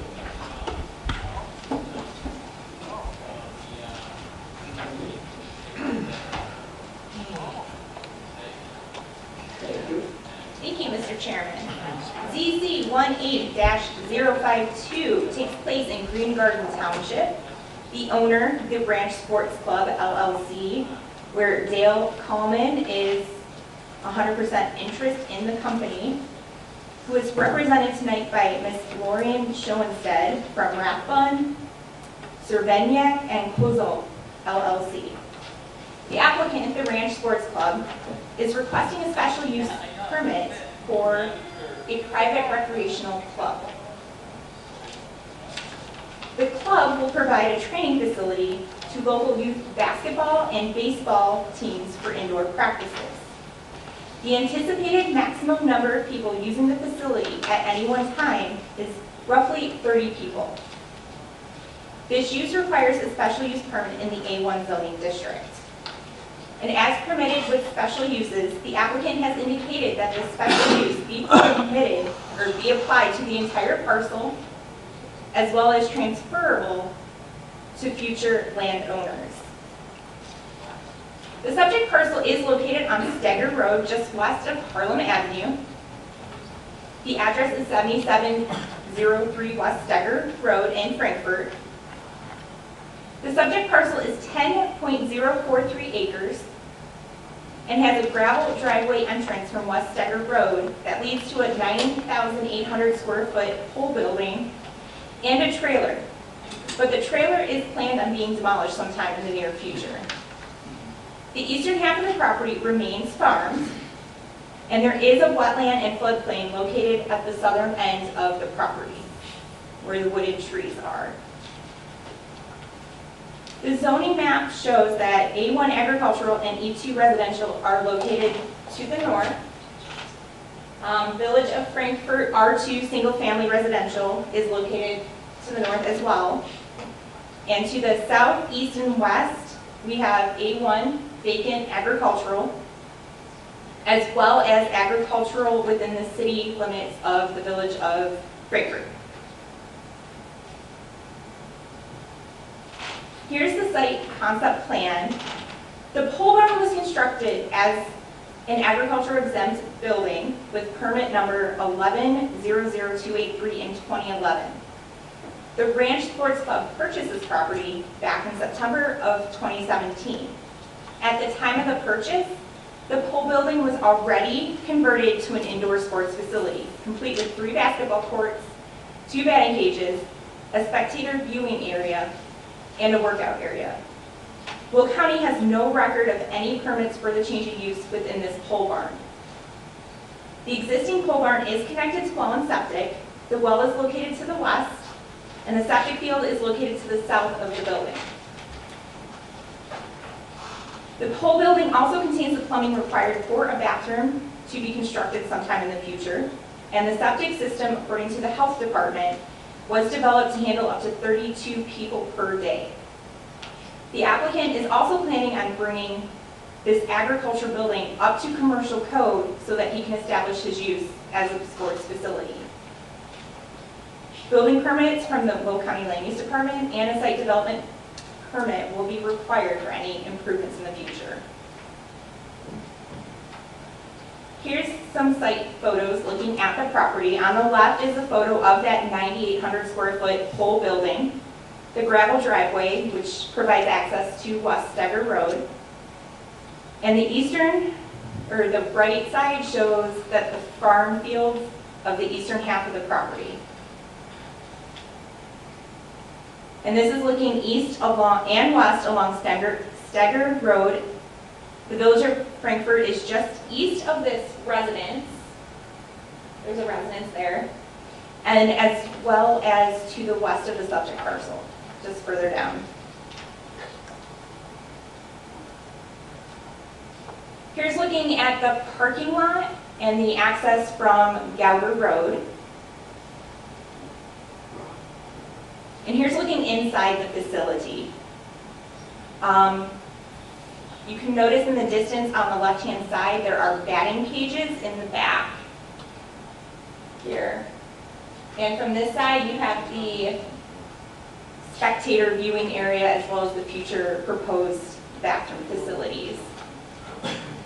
And here's just closer views of their workout area and kind of the spectator viewing area. Staff is recommending approval of the special use permit with 3 conditions, and I will go over those shortly.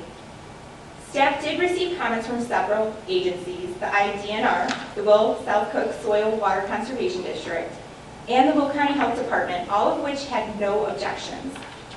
The Frankfort Fire Protection District did comment on the need for a fire alarm system to be installed in the building due to the commercial use. And that will be reflected in condition number 2. The Green Garden Township Plan Commission and Board held public hearings regarding the special use request back in September, and the Township Board approved the special use with 3 conditions recommended by the Green Garden Plan Commission. And those were indicated in the staff report. I will go over them briefly. The applicant amend the special use permit application to not have the permit transferable. However, as mentioned earlier, the applicant can indicate on their special use application if they wish it to be transferable to future landowners. And the Grange Sports Club has designated that inclination. It's up to the commission whether or not to add that as a condition to limit the use if you feel that it needs to be warranted. The applicant also needs to amend the special use permit, setting forth the explicit condition that the property is not and will never be used for any type of club that discharges firearms. Section 155-7.30 of the Will County zoning ordinance lists the permitted uses and special uses for each zoning district. Indoor shooting ranges and outdoor shooting ranges are 2 separate special use permits. Each use would require a separate special use permit. The private recreational club is another special use permit in the A1 district. And the 3rd condition was the applicant agree and affirm that he will comply with the Will County zoning ordinance and other ordinances. And as mentioned, he will be required to apply for a change of use building permit. He will need building permits for improving his parking lot, a sign installation, and bathroom installations. We also have received, based on the memo handed out tonight, from the Village of Frankfort, who submitted the comments after the staff reports were completed and dispersed. The Village of Frankfort also has 3 concerns. The first being the driveway access onto Steger is not adequate for the proposed use. At a minimum, the village requests that the driveway width be increased to 24 feet of paved asphalt or concrete surface, and suggests the county consider if the traffic pattern warrants a deceleration lane or a left turn lane onto Steger Road. Both Frankfort Township Highway Commissioner and the Green Garden Township Highway Commissioner were notified of this zoning case and have not provided comments. Road Authority approval will be required for building and site development permits in the future.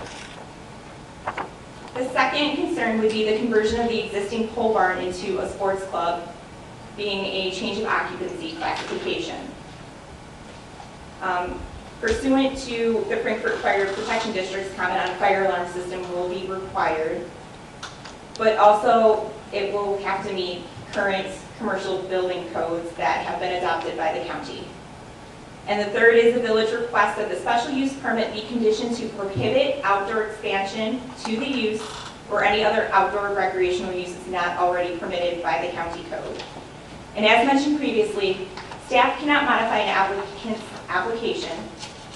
The applicant has intended the entire parcel for the special use, and granting the special use would allow the applicant to use both inside and outside of his property as a private recreational club.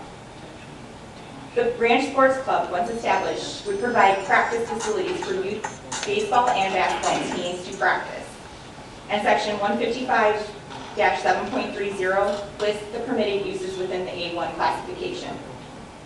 Any other special use or use that is not indicated on that table would be a separate special use if it does not fall under the private recreational club standards.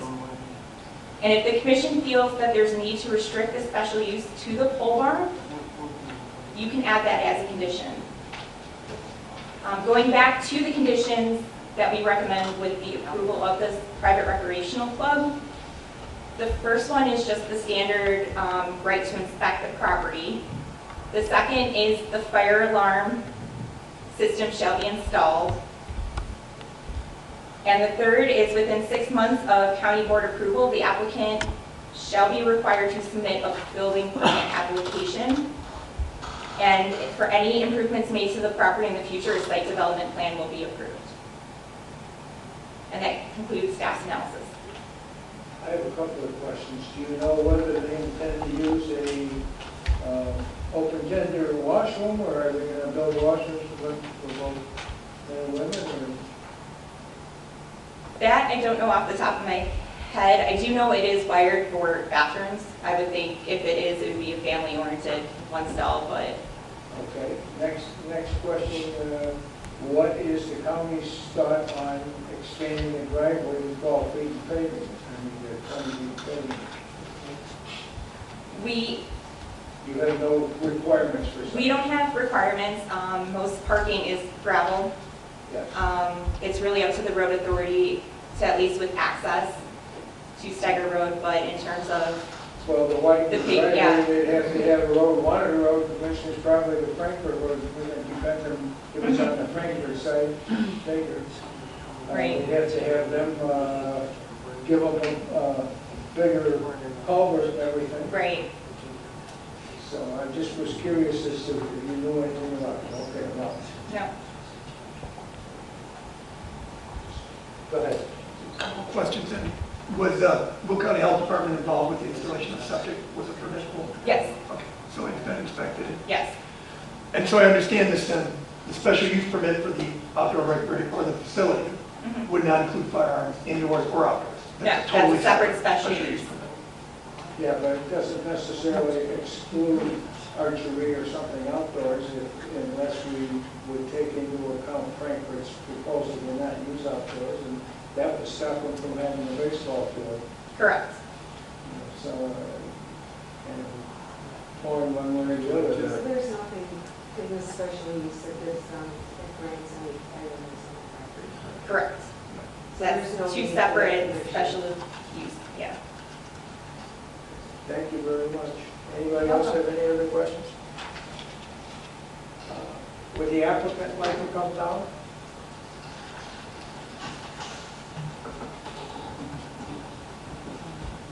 As the applicant's coming down, are there any people there, concerned citizens or objectors to this case? Thank you.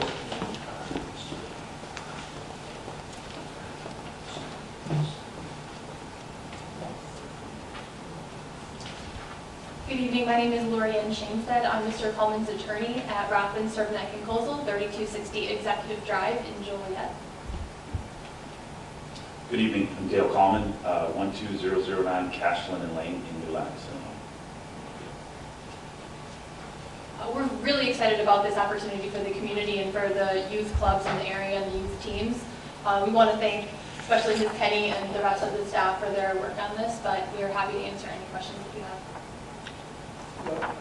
Questions that I posed to staff, but she didn't know the answer. Do you intend to have separate bathrooms for male and female, or do you going to have a family-style bathroom, or what is your plan on that one? Yeah, the plan is to have a family bathroom, but it would also have a locker room that's separate as well, so there'd be kind of a changing area that is separate, and there'd be a locked door in between that and the bathroom, which would be a family bathroom. Any showers or anything involved? No showers. Okay. Do you have any comments regarding the Village of Frankfurt's, 3 concerns? The one that really sticks out is the driveway piece. I absolutely agree that we need to widen the driveway to make sure it's easy to access. I already have plans to do that. The paving of that driveway would be a considerable expense. It's a pretty long driveway, so I prefer to avoid that. Have you talked to the road commissioner about the white driveway? You got to put a longer culvert, then probably a larger culvert. Right, but I know that the pipe obviously needs to be extended. That's how it was explained to me, and I believe he's a member of the planning department. Right. Yes, so I did speak with him. It was actually his recommendation to widen the front.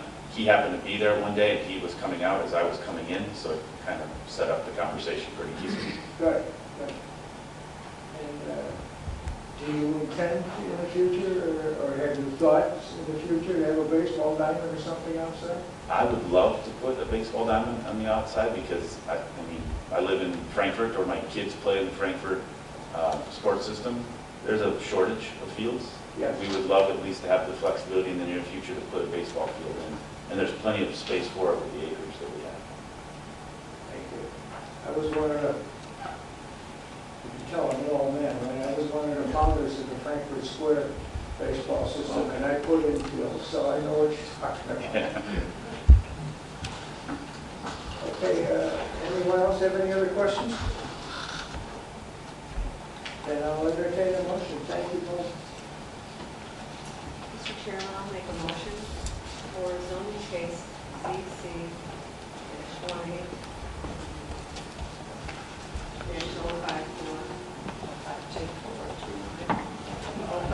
for a special use permit for private recreation. With 3 conditions. We're not adding any additional conditions, correct? Not much. I hadn't thought of any. I don't know about anybody else in here. I don't think so. Not necessary. You'll bring no extra conditions? Okay. Second. Motion and second. All in favor signify by saying aye. Aye. Any opposed, same sign? Okay, your field is set. Thank you, sir. Your game, not your field, I should say, your facility.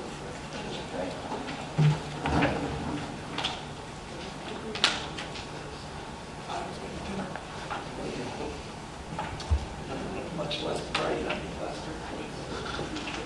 The next case is ZC-18-054 by Marguerite King. Thank you, Mr. Chairman. ZC 18054 takes place in Homer Township. The owner, Patrick Lynn, is requesting a variance for lot frontage from 150 feet to 0 feet in order to bring the parcel into compliance with the Will County zoning ordinance. The agenda does show this stating the lot frontage as 1,500 feet, but the correct verbiage would be lot frontage from 150 feet to 0 feet. Mr. Lynn is currently under contract with a buyer who would like to construct a single-family residence on the property. So the applicant is also asking for a variance for front yard setback from 80 feet to 73.5 feet for the buyer's single-family residence, which is submitted as a building permit 1801137. This property is located west of I-355 and south of West Bruce Road, just east of South Gallagher Road. It's part of the common zoning cases you got, the commission is aware of as Lindsay Lane. The subject lot is Unit 2 of the Cimarron Ridge condominium. It is 45,281 square feet. And as you are aware of previous zoning cases regarding Lindsay Lane, that a condominium of vacant land is a violation of the zoning ordinance because each lot requires frontage along a public road. In the R2 district, 150 feet of frontage along a public road makes it a legal conforming lot. And how Lindsay Lane is a private road. And therefore, all the properties, as you've heard previously, need this variance for lot frontage to become conforming. These are all private lots, right? Off of Lindsay Lane. To some extent, yes. The site plan shows that the proposed single-family residence is 73.5 feet from the center line of the road. And it's a little hard to see, but with the orangish yellow kind of shows where the residence is, and then the red arrow shows from the center line of the road. Again, Lindsay Lane is a private road. The front yard setback is measured from the center line since, yes. There is no identified floodplain or wetlands located on the parcel, and there are no topographical conditions or physical surroundings that create a hardship that would result in the residents encroaching into the front yard setback. Here's a look at the zoning map. All lots belonging to Cimarron Ridge condominium, or also known as Lindsay Lane, are zoned R2. Directly to the north is A1, agricultural. To the south, you have Lindsay Lane as well as other Lindsay Lane parcels. And to the east and west. To the west, you have a vacant parcel on Lindsay Lane. So we're getting close to the end with hearing these variances. The city of Lockport is located to the west, just behind that cul-de-sac, 3 parcels. And then New Lenox is located to the east across Gouger.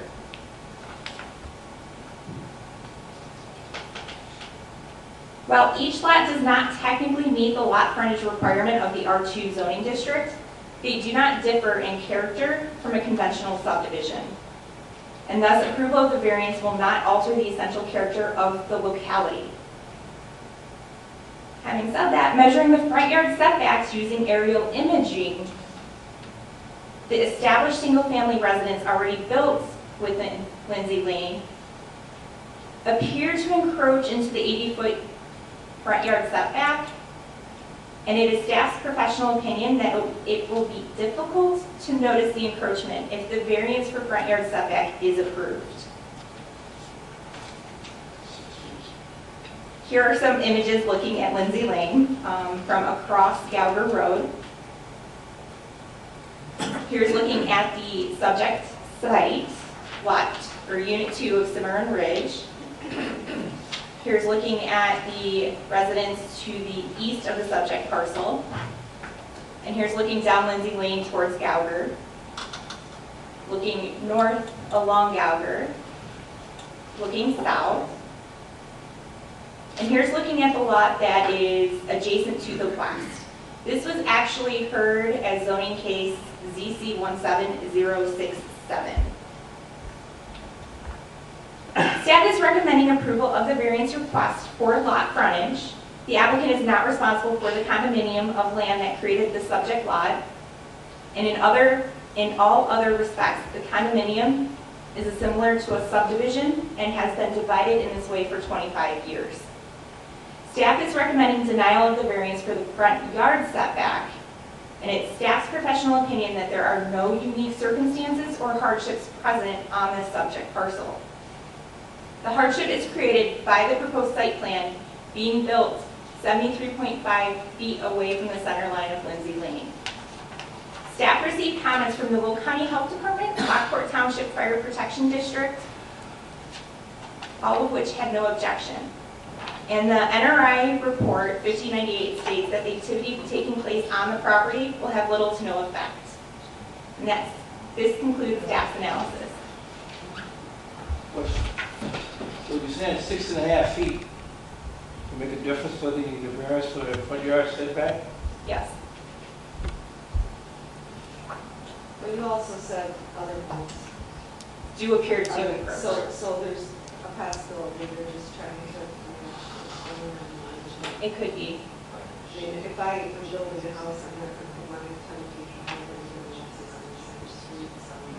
Yeah, Bill staff's opinion that, based on aerial imagery, that most of these homes are already somewhere probably within 20 feet either side of that. 20 feet is my number, she said indiscernible.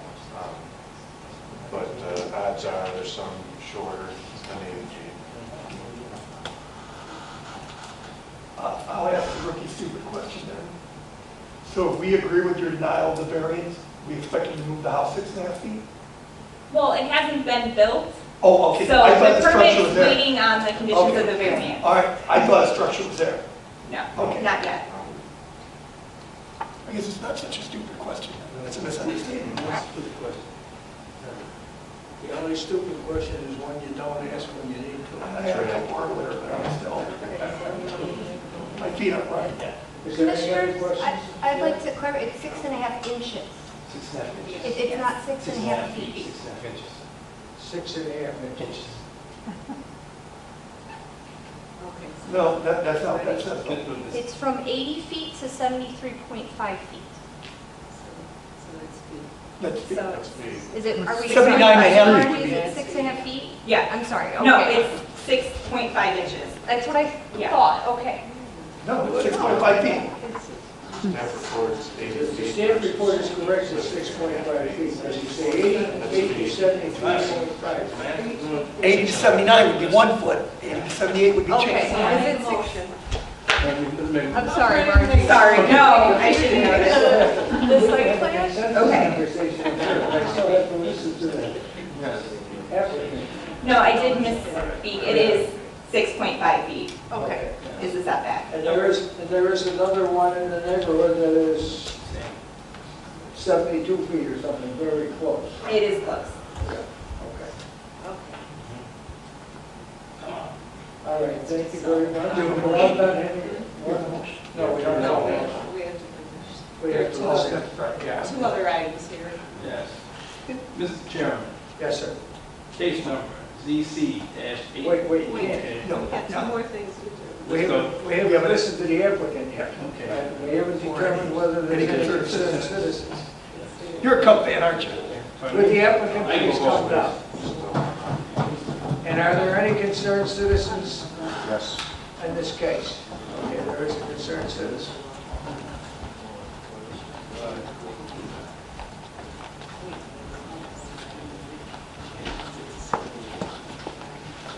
You play good for Bob.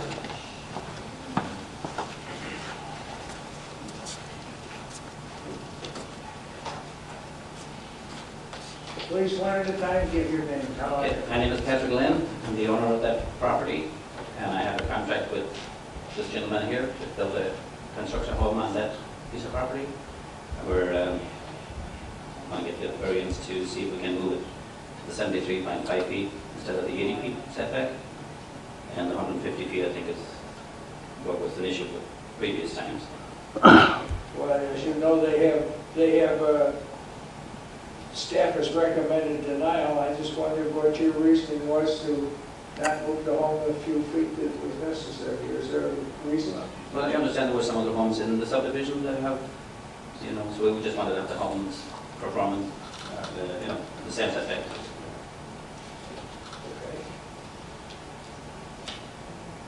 Okay. Anyone have any questions? I didn't know. Okay. Thank you very much. Okay, thank you. My name is John Wade from A&J Construction, 1000 South State Street, Lockport, 206. I'm looking to build a home on that lot. I'm fine changing the setback whatever it's going to be. In fact, maybe what my engineer picked up. I spoke to him earlier, he thought he was correct in what he did. So, whatever it's got to be, it's fine. Any question? Thank you. Okay. Thank you very much. Thank you. Excuse me, would you stay up here, please? Take chairs up here someplace. We have a concerned citizen, so we may have some questions to answer. Would the concerned citizen come down, please?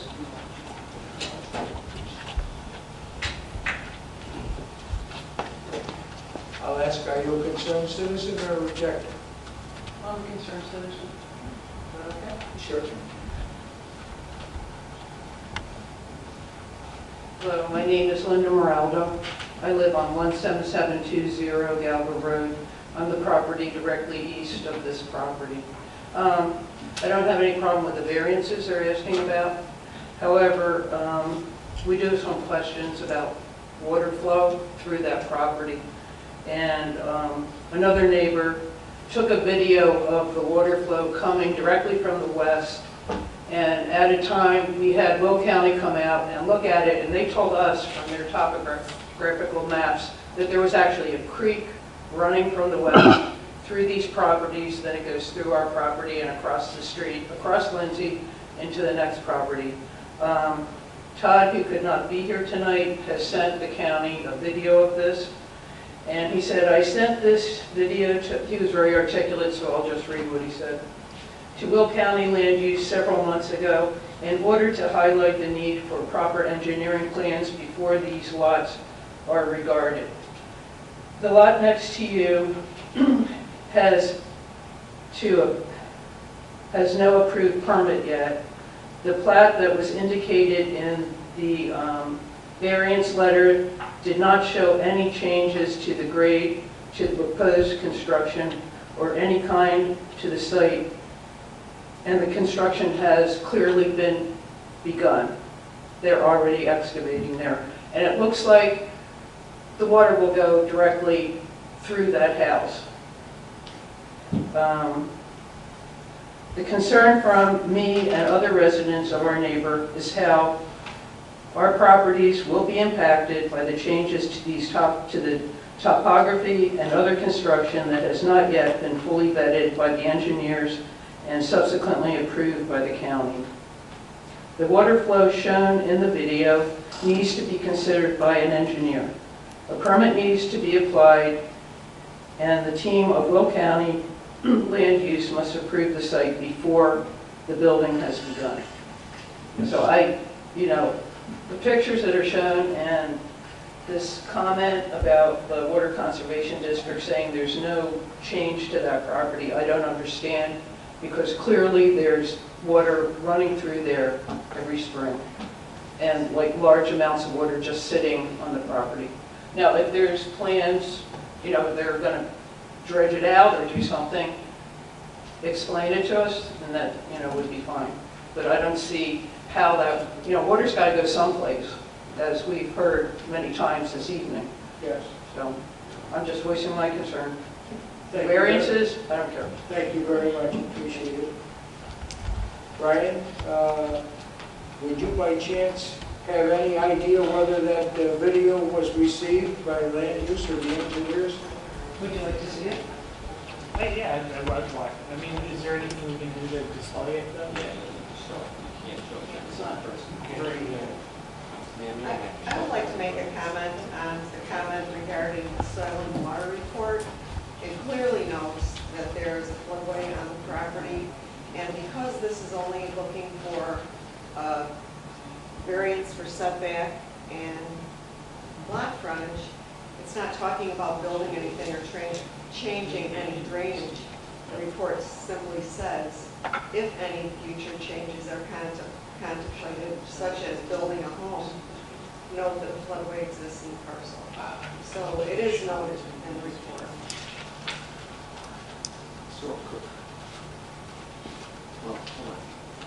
Thank you for your information, appreciate it.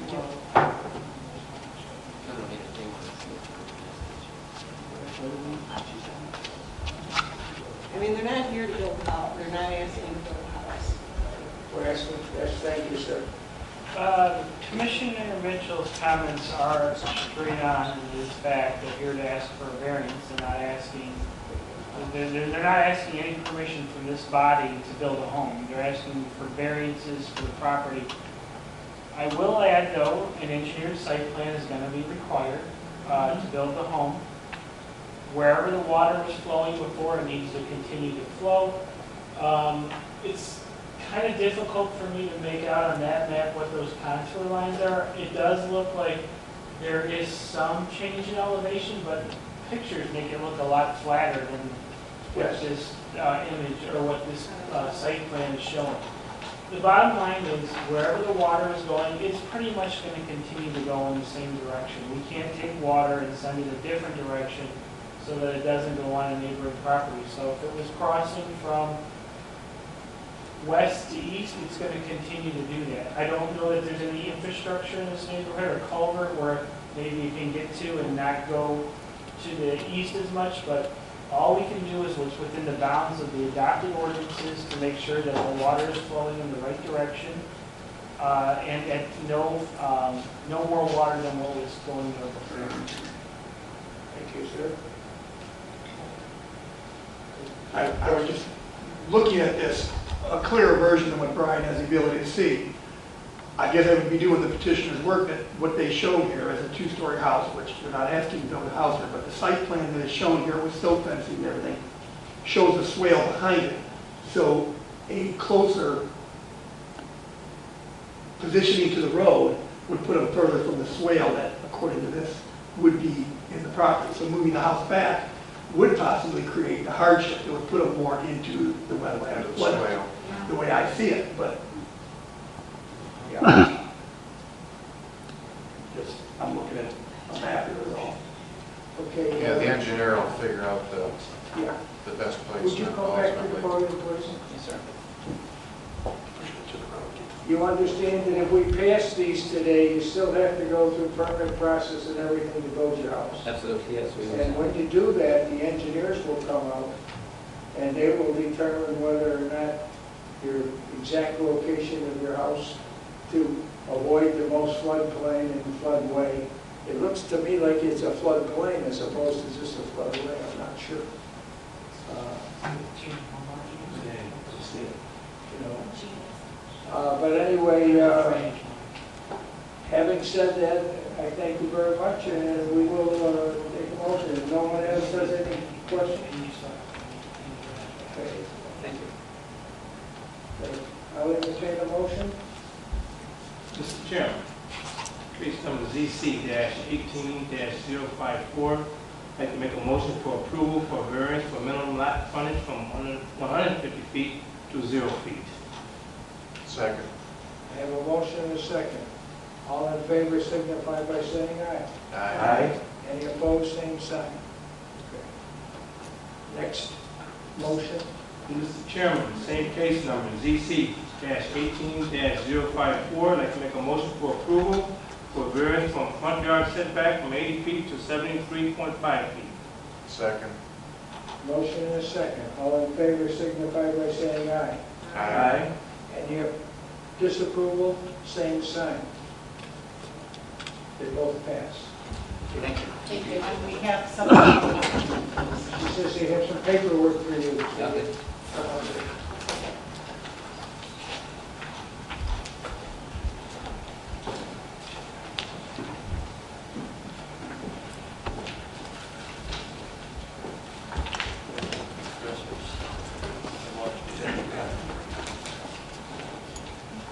I'm not in the farm field, that's all I don't understand.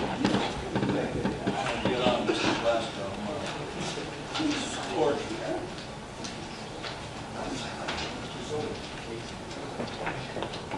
What's that? That's all, folks got 2 hits.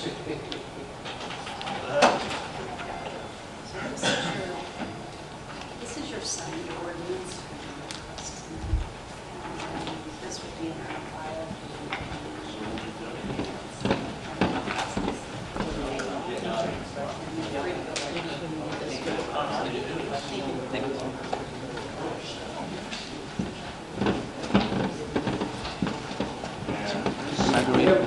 Thanks, Marguerite.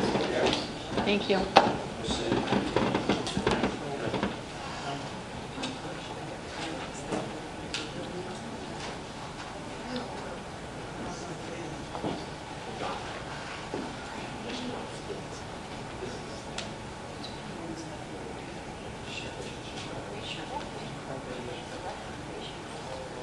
We have one more case tonight. Pardon? Two more, yeah, pardon. ZC-18-055, prepared by Jessica and given by you, presented by you. Thank you, Mr. Chair. Would you like me to leave? Oh, yeah.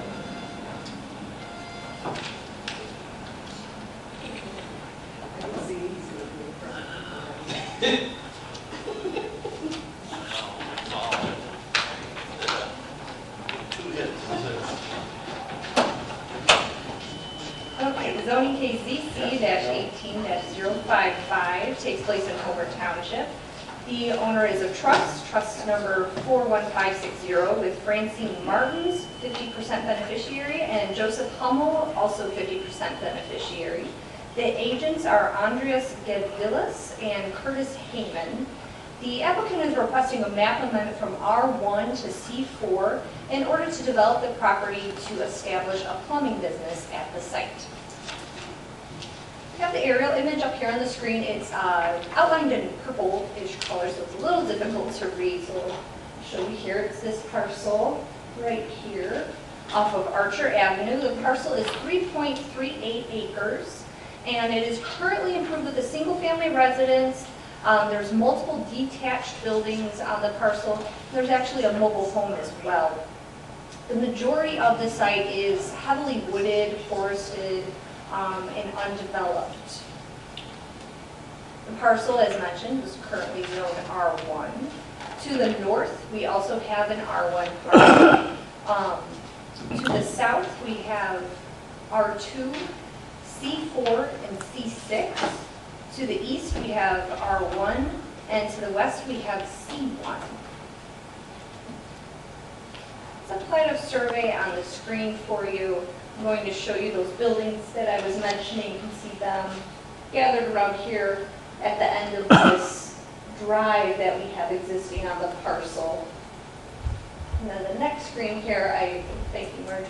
I reoriented the site plan, so what we are looking at, just to make it a little bit easier. So this is Archer, just to give you a point of reference here. The applicant is intending to demolish all the structures that are currently on the parcel in order to establish this commercial use. So we come in off of Archer through the driveway here. We have a proposed parking lot. We have a commercial building right here, and additional parking lots over here with additional commercial tenants located throughout here in these structures, I should say structures, different units of the same structure. And then towards the rear here, we have a loading dock. Now again, this is just a site concept plan. Building permits will be required, site development permits would be required. This is just to give you an idea of what the applicant is currently intending at the site. There are some images. As I mentioned, it's heavily wooded, so this is a view looking at the driveway entrance off of Archer Avenue. The next view is basically a view down Archer Avenue towards the 355 interchange. And then in the other direction of Archer, we had looking basically south along Archer. Archer runs on an angle in this area. But we're looking towards the existing commercial uses. Over here in this area is a motorcycle dealership. Over here directly, this is our subject parcel right here with this little marker. Directly right next door to it is Rinks Gun and Sports, if you're familiar with the area. So we have commercial use here. We have that little self-service storage facility located there. And then we also have Sorelli Trucking construction company located over there. Go to the next slide. This is a view looking directly across the street at that one residential parcel that is existing. There was an additional home located next door to this, which was demolished relatively recently, within the past year, I believe. Now we're back on the subject parcel, and we are looking back towards Archer Avenue from the driveway. This is a view of that existing residence that's on the parcel. This is a view of the mobile home that's there, as well as one of the detached garages, a full building. And then some of the accessory buildings, another detached garage and a shed. And this is a view looking towards the rear of the parcel. Staff is recommending approval of the map amendment from R1 to C4. Staff did not receive comments from the City of Lockport, Village of Homer Glen, IDOT, Homer Township, or the Northwest Homer Fire Protection Districts. We did receive comments from the Will South Cook Soil and Water Conservation District. They said that the change would have little to no effect on the land. EcoCat did not identify any threatened or endangered species on the property. The Village of Romeoville, which actually is located within 1.5 miles of the subject parcel, did submit a letter and they had no objection. The Health Department as well had no objection.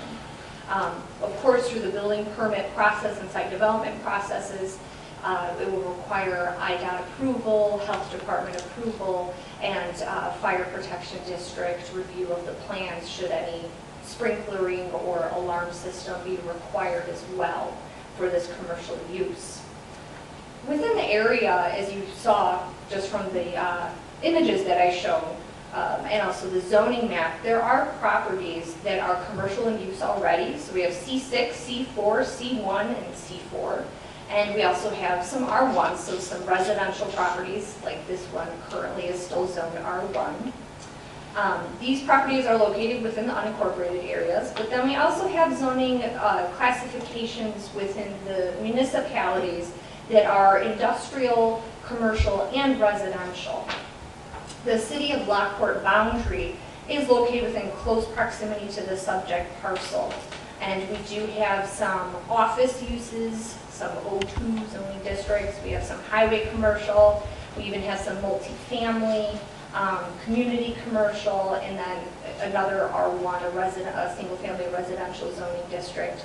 Staff believes that this proposal to the C4 zoning district is compatible with the trend of development that has occurred throughout the years in this area of Archer Avenue, and continues to occur as some of these residential properties turn to commercial uses or even industrial uses along Archer Avenue. It is also compatible with the Land Resource Management Plan, which allows and calls and includes this type of C4 commercial use within the development form. And even within the city of Lockport's plan, they show this parcel, this specific parcel, as sort of a flexible zoning district that could go either commercial or industrial in nature, which is reflective of the area itself, which does have some industrial and commercial uses. And that concludes staff's analysis. Does anyone have questions for staff?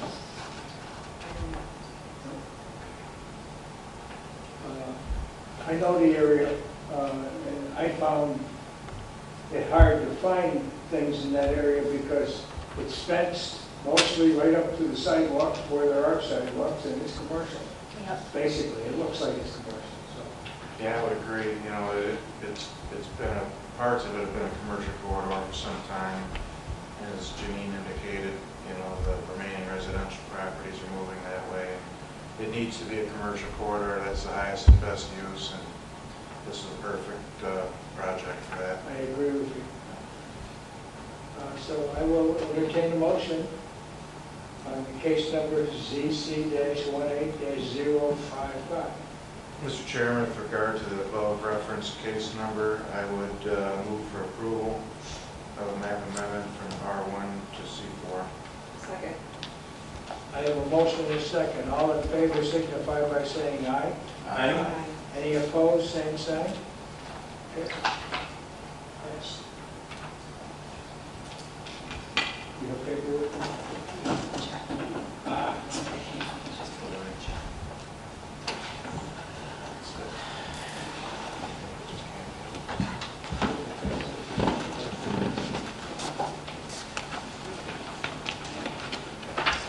Next and last case, ZC-18-057. Thank you, Mr. Chairman. Zoning case ZC-18-057 takes place in Lockport Township. The owner is Cynthia Sweedwell. I'm saying that right, I'm sorry. Agent is Ken Mariotti, and the applicant is requesting a variance for rear yard setback from 30 feet to 18 feet. And this is in order to build a sunroom addition to an existing townhome that's on the site. Or you can go to the next one. Thank you. I have an aerial image here with the townhome outlined in red here. The parcel itself is 2,290 square feet. It is lot 3559 in Carillon, parcel 9, if you're familiar with the Carillon subdivision. And the subject parcel is improved with a townhome, and that's part of a 6-unit building. As you can see, it's this U-shaped building up here on the screen. It includes a residence and an attached garage. Parcel is zoned C6 and is completely surrounded by R6 zoning. as part of that Carillon subdivision. I have a plat of survey here which is also serving as the site plan. You can see this is our subject site, and then this is the proposed sunroom off the rear there of the parcel. So the applicant is requesting this variance in order to build a 168 square foot addition to the existing townhome. They submitted building permit 1800883 back in May, and according to this Carillon subdivision plat, there is a 30-foot rear yard setback, as you saw from the variance request. The existing structure meets this setback, and any sort of addition would be an encroachment into said setback. And the applicant needs to request this variance in order to encroach into, to build the 12-foot addition to the existing structure. And as you know, from just even this year, we've had a couple of Carillon sunroom additions that have come before you for the variances for the rear yard setbacks due to the unique nature of those parcels and just the way that they're laid out with the community area surrounding the subject parcel itself and those varying setbacks because of the way that they are laid out. This is the subject site. We have the townhome with the attached garage, as I mentioned. You can disregard the writing there. Again, the sunroom addition is not 14 by 15 according to the building permit. The addition is only 14 by 12, but the applicant is indicating there where the sunroom is going in relation to the parcel. So you can see that patio door right there. Sorry. You can see the patio door right there to where it would walk out into the sunroom addition. And I have a Connect Explorer image here, just giving you a sense of the surrounding area. This is the best way to do this for this neighborhood.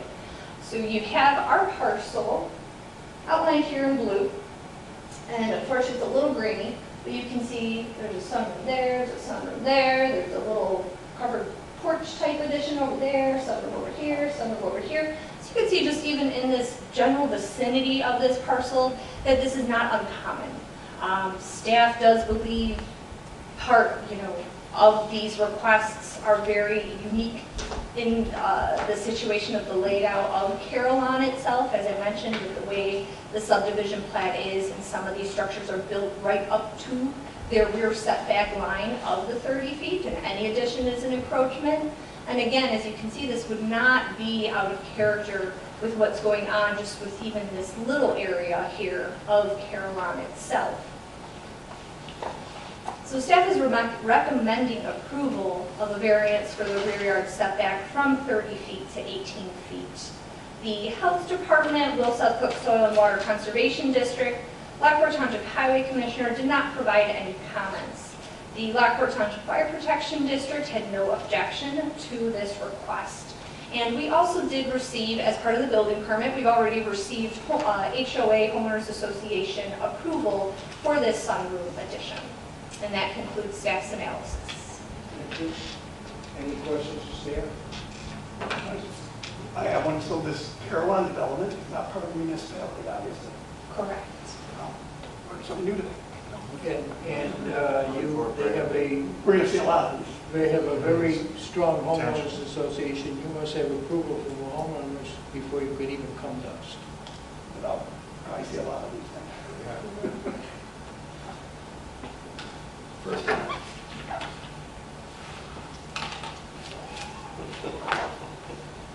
All right, I'll entertain a motion on case number ZC-18-057. Mr. Chairman, in reference to case number ZC-18-057, I'd like to make a motion for approval for a variance for rear yard setback from 30 feet to 18 feet. Second. I have a motion and a second. All who approve, say aye. Aye.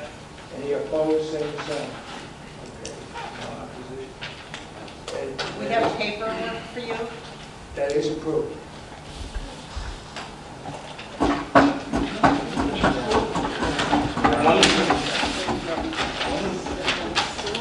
After 6, And I'm sorry. sorry it took so long that you were at the end of the line. That's okay. You know what we did. Up or down 1-0. Yeah, Jeez. put on the rally cap.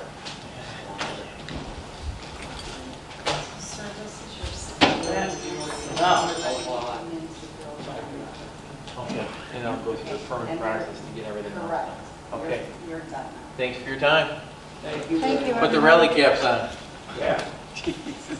On the agenda here now, we also have designation for vice chairman for the planning and zoning commission. We haven't talked about it. I don't know if anyone has an interest. You might have an interest. In fact, he said he did have an interest. Not just Mike. So I move that Mr. White be considered for vice chair. Second. okay, I have a motion and a second. All in favor signify by saying aye. Aye. Same sign if you disapprove. Mr. White's going to come back and find out if it takes. We said he wanted He shouldn't miss a meeting, right? He said, I didn't hear it personally. And in that same vein, Mr. Chairman, I'd like to comment that, as all of you, I believe, are aware, back in August, I conveyed to County Executive Walsh it was my intention to step down in September when my term ended. After serving 10 years on the commission, I felt that it was time, with the stipulation that I remain in place until my replacement can be found. Not sure when that's going to be. This very well may be my last meeting. If not, we'll continue to see you folks. But just in case it is in fact my last meeting, I want to offer my thank you to this group of commissioners, as well as the previous groups that I've worked with, and the current staff, as well as the previous group of staff that I've worked with the last 10 years. It's been an enjoyable experience. I've learned a lot and made some great friendships and relationships, and I look forward to staying in touch with the process to some extent. So, thank you. Scott, thank you very much for your open work in the field that you've done all this time, knowing that you had a job and were farming at the same time. I feel that it was amazing that you were able to make these meetings for us, and we appreciate it. Well, over the years, I've felt bad about my attendance record from time to time during, seasonality, and I do appreciate the opportunity to have served. So, thank you. Thank you. Is there any? We have nothing in executive session. We have an announcement. We have an announcement. Yeah, but nothing in executive session. Okay. And speaking of announcement, we do have in our records now that Mr. White is the vice chair. Okay, thank you. Now you can make your announcement. Thanks. So for November's meeting, it's scheduled for November the 6th, which is election day. Absolutely. So, no, we cannot. So we could either reschedule it, or if you wish to have it a different place, however, Mr. White will not be attending. And I don't know about any of the other commissioners. So if you would like to reschedule it. Move it back a day. I think that's what's been Why done. did we miss that when we, I mean, normally I would caught that immediately. Dan? So we could have it the third, well, no, we could have it the 7th or the 8th. We have HPC on the 7th. Okay, so the 8th, that Thursday night, that would be November the 8th. It's all right with me. Is it all right with everybody else? In case you get pulled back in, is November the 8th good for you? I'm checking the calendar, but I'm quite certain it's probably fine. Kim, how about you? I think it's fine. Okay. Okay, I will schedule that and get Make it email out November to the 8th. everyone. Don't make it tentative. Make it November the 8th. November the 8th. Yeah, I have nothing conflicting. Matt, do we need to vote on that? I would presume that we're changing the date of the meeting. Well, it's already been set, it's on the agenda right now, right? The date has been set. Yeah. Just change it. I would vote to change it now and then republish it and re-notify. I'll make a motion to reschedule the meeting. Second. Motion and a second, all in favor signify by saying aye. Aye. Any opposed? No? Okay. It's there.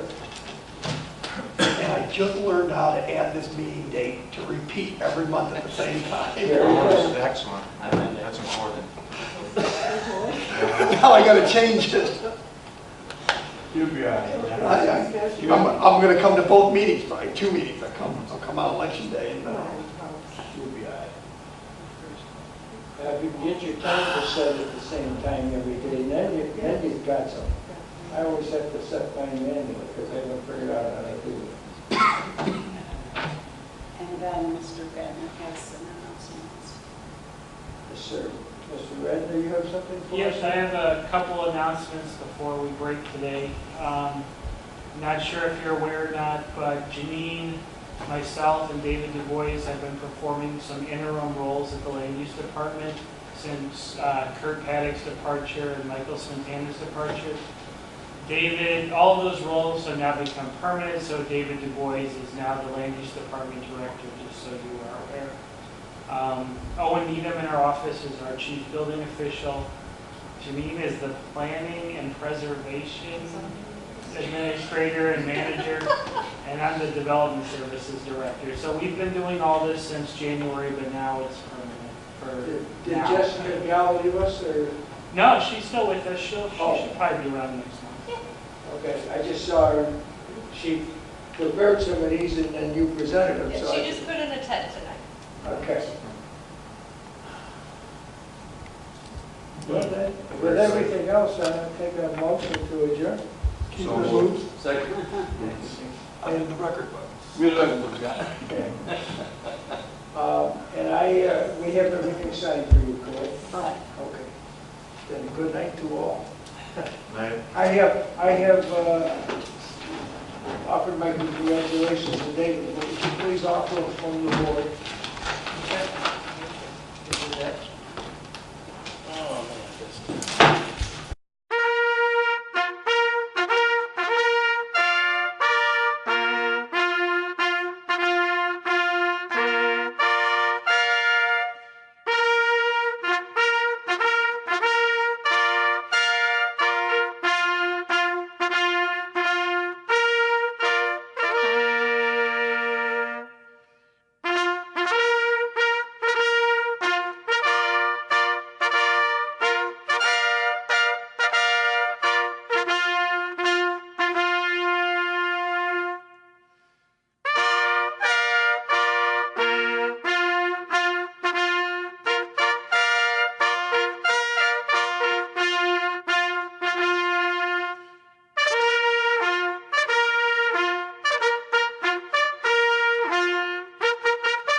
Aye.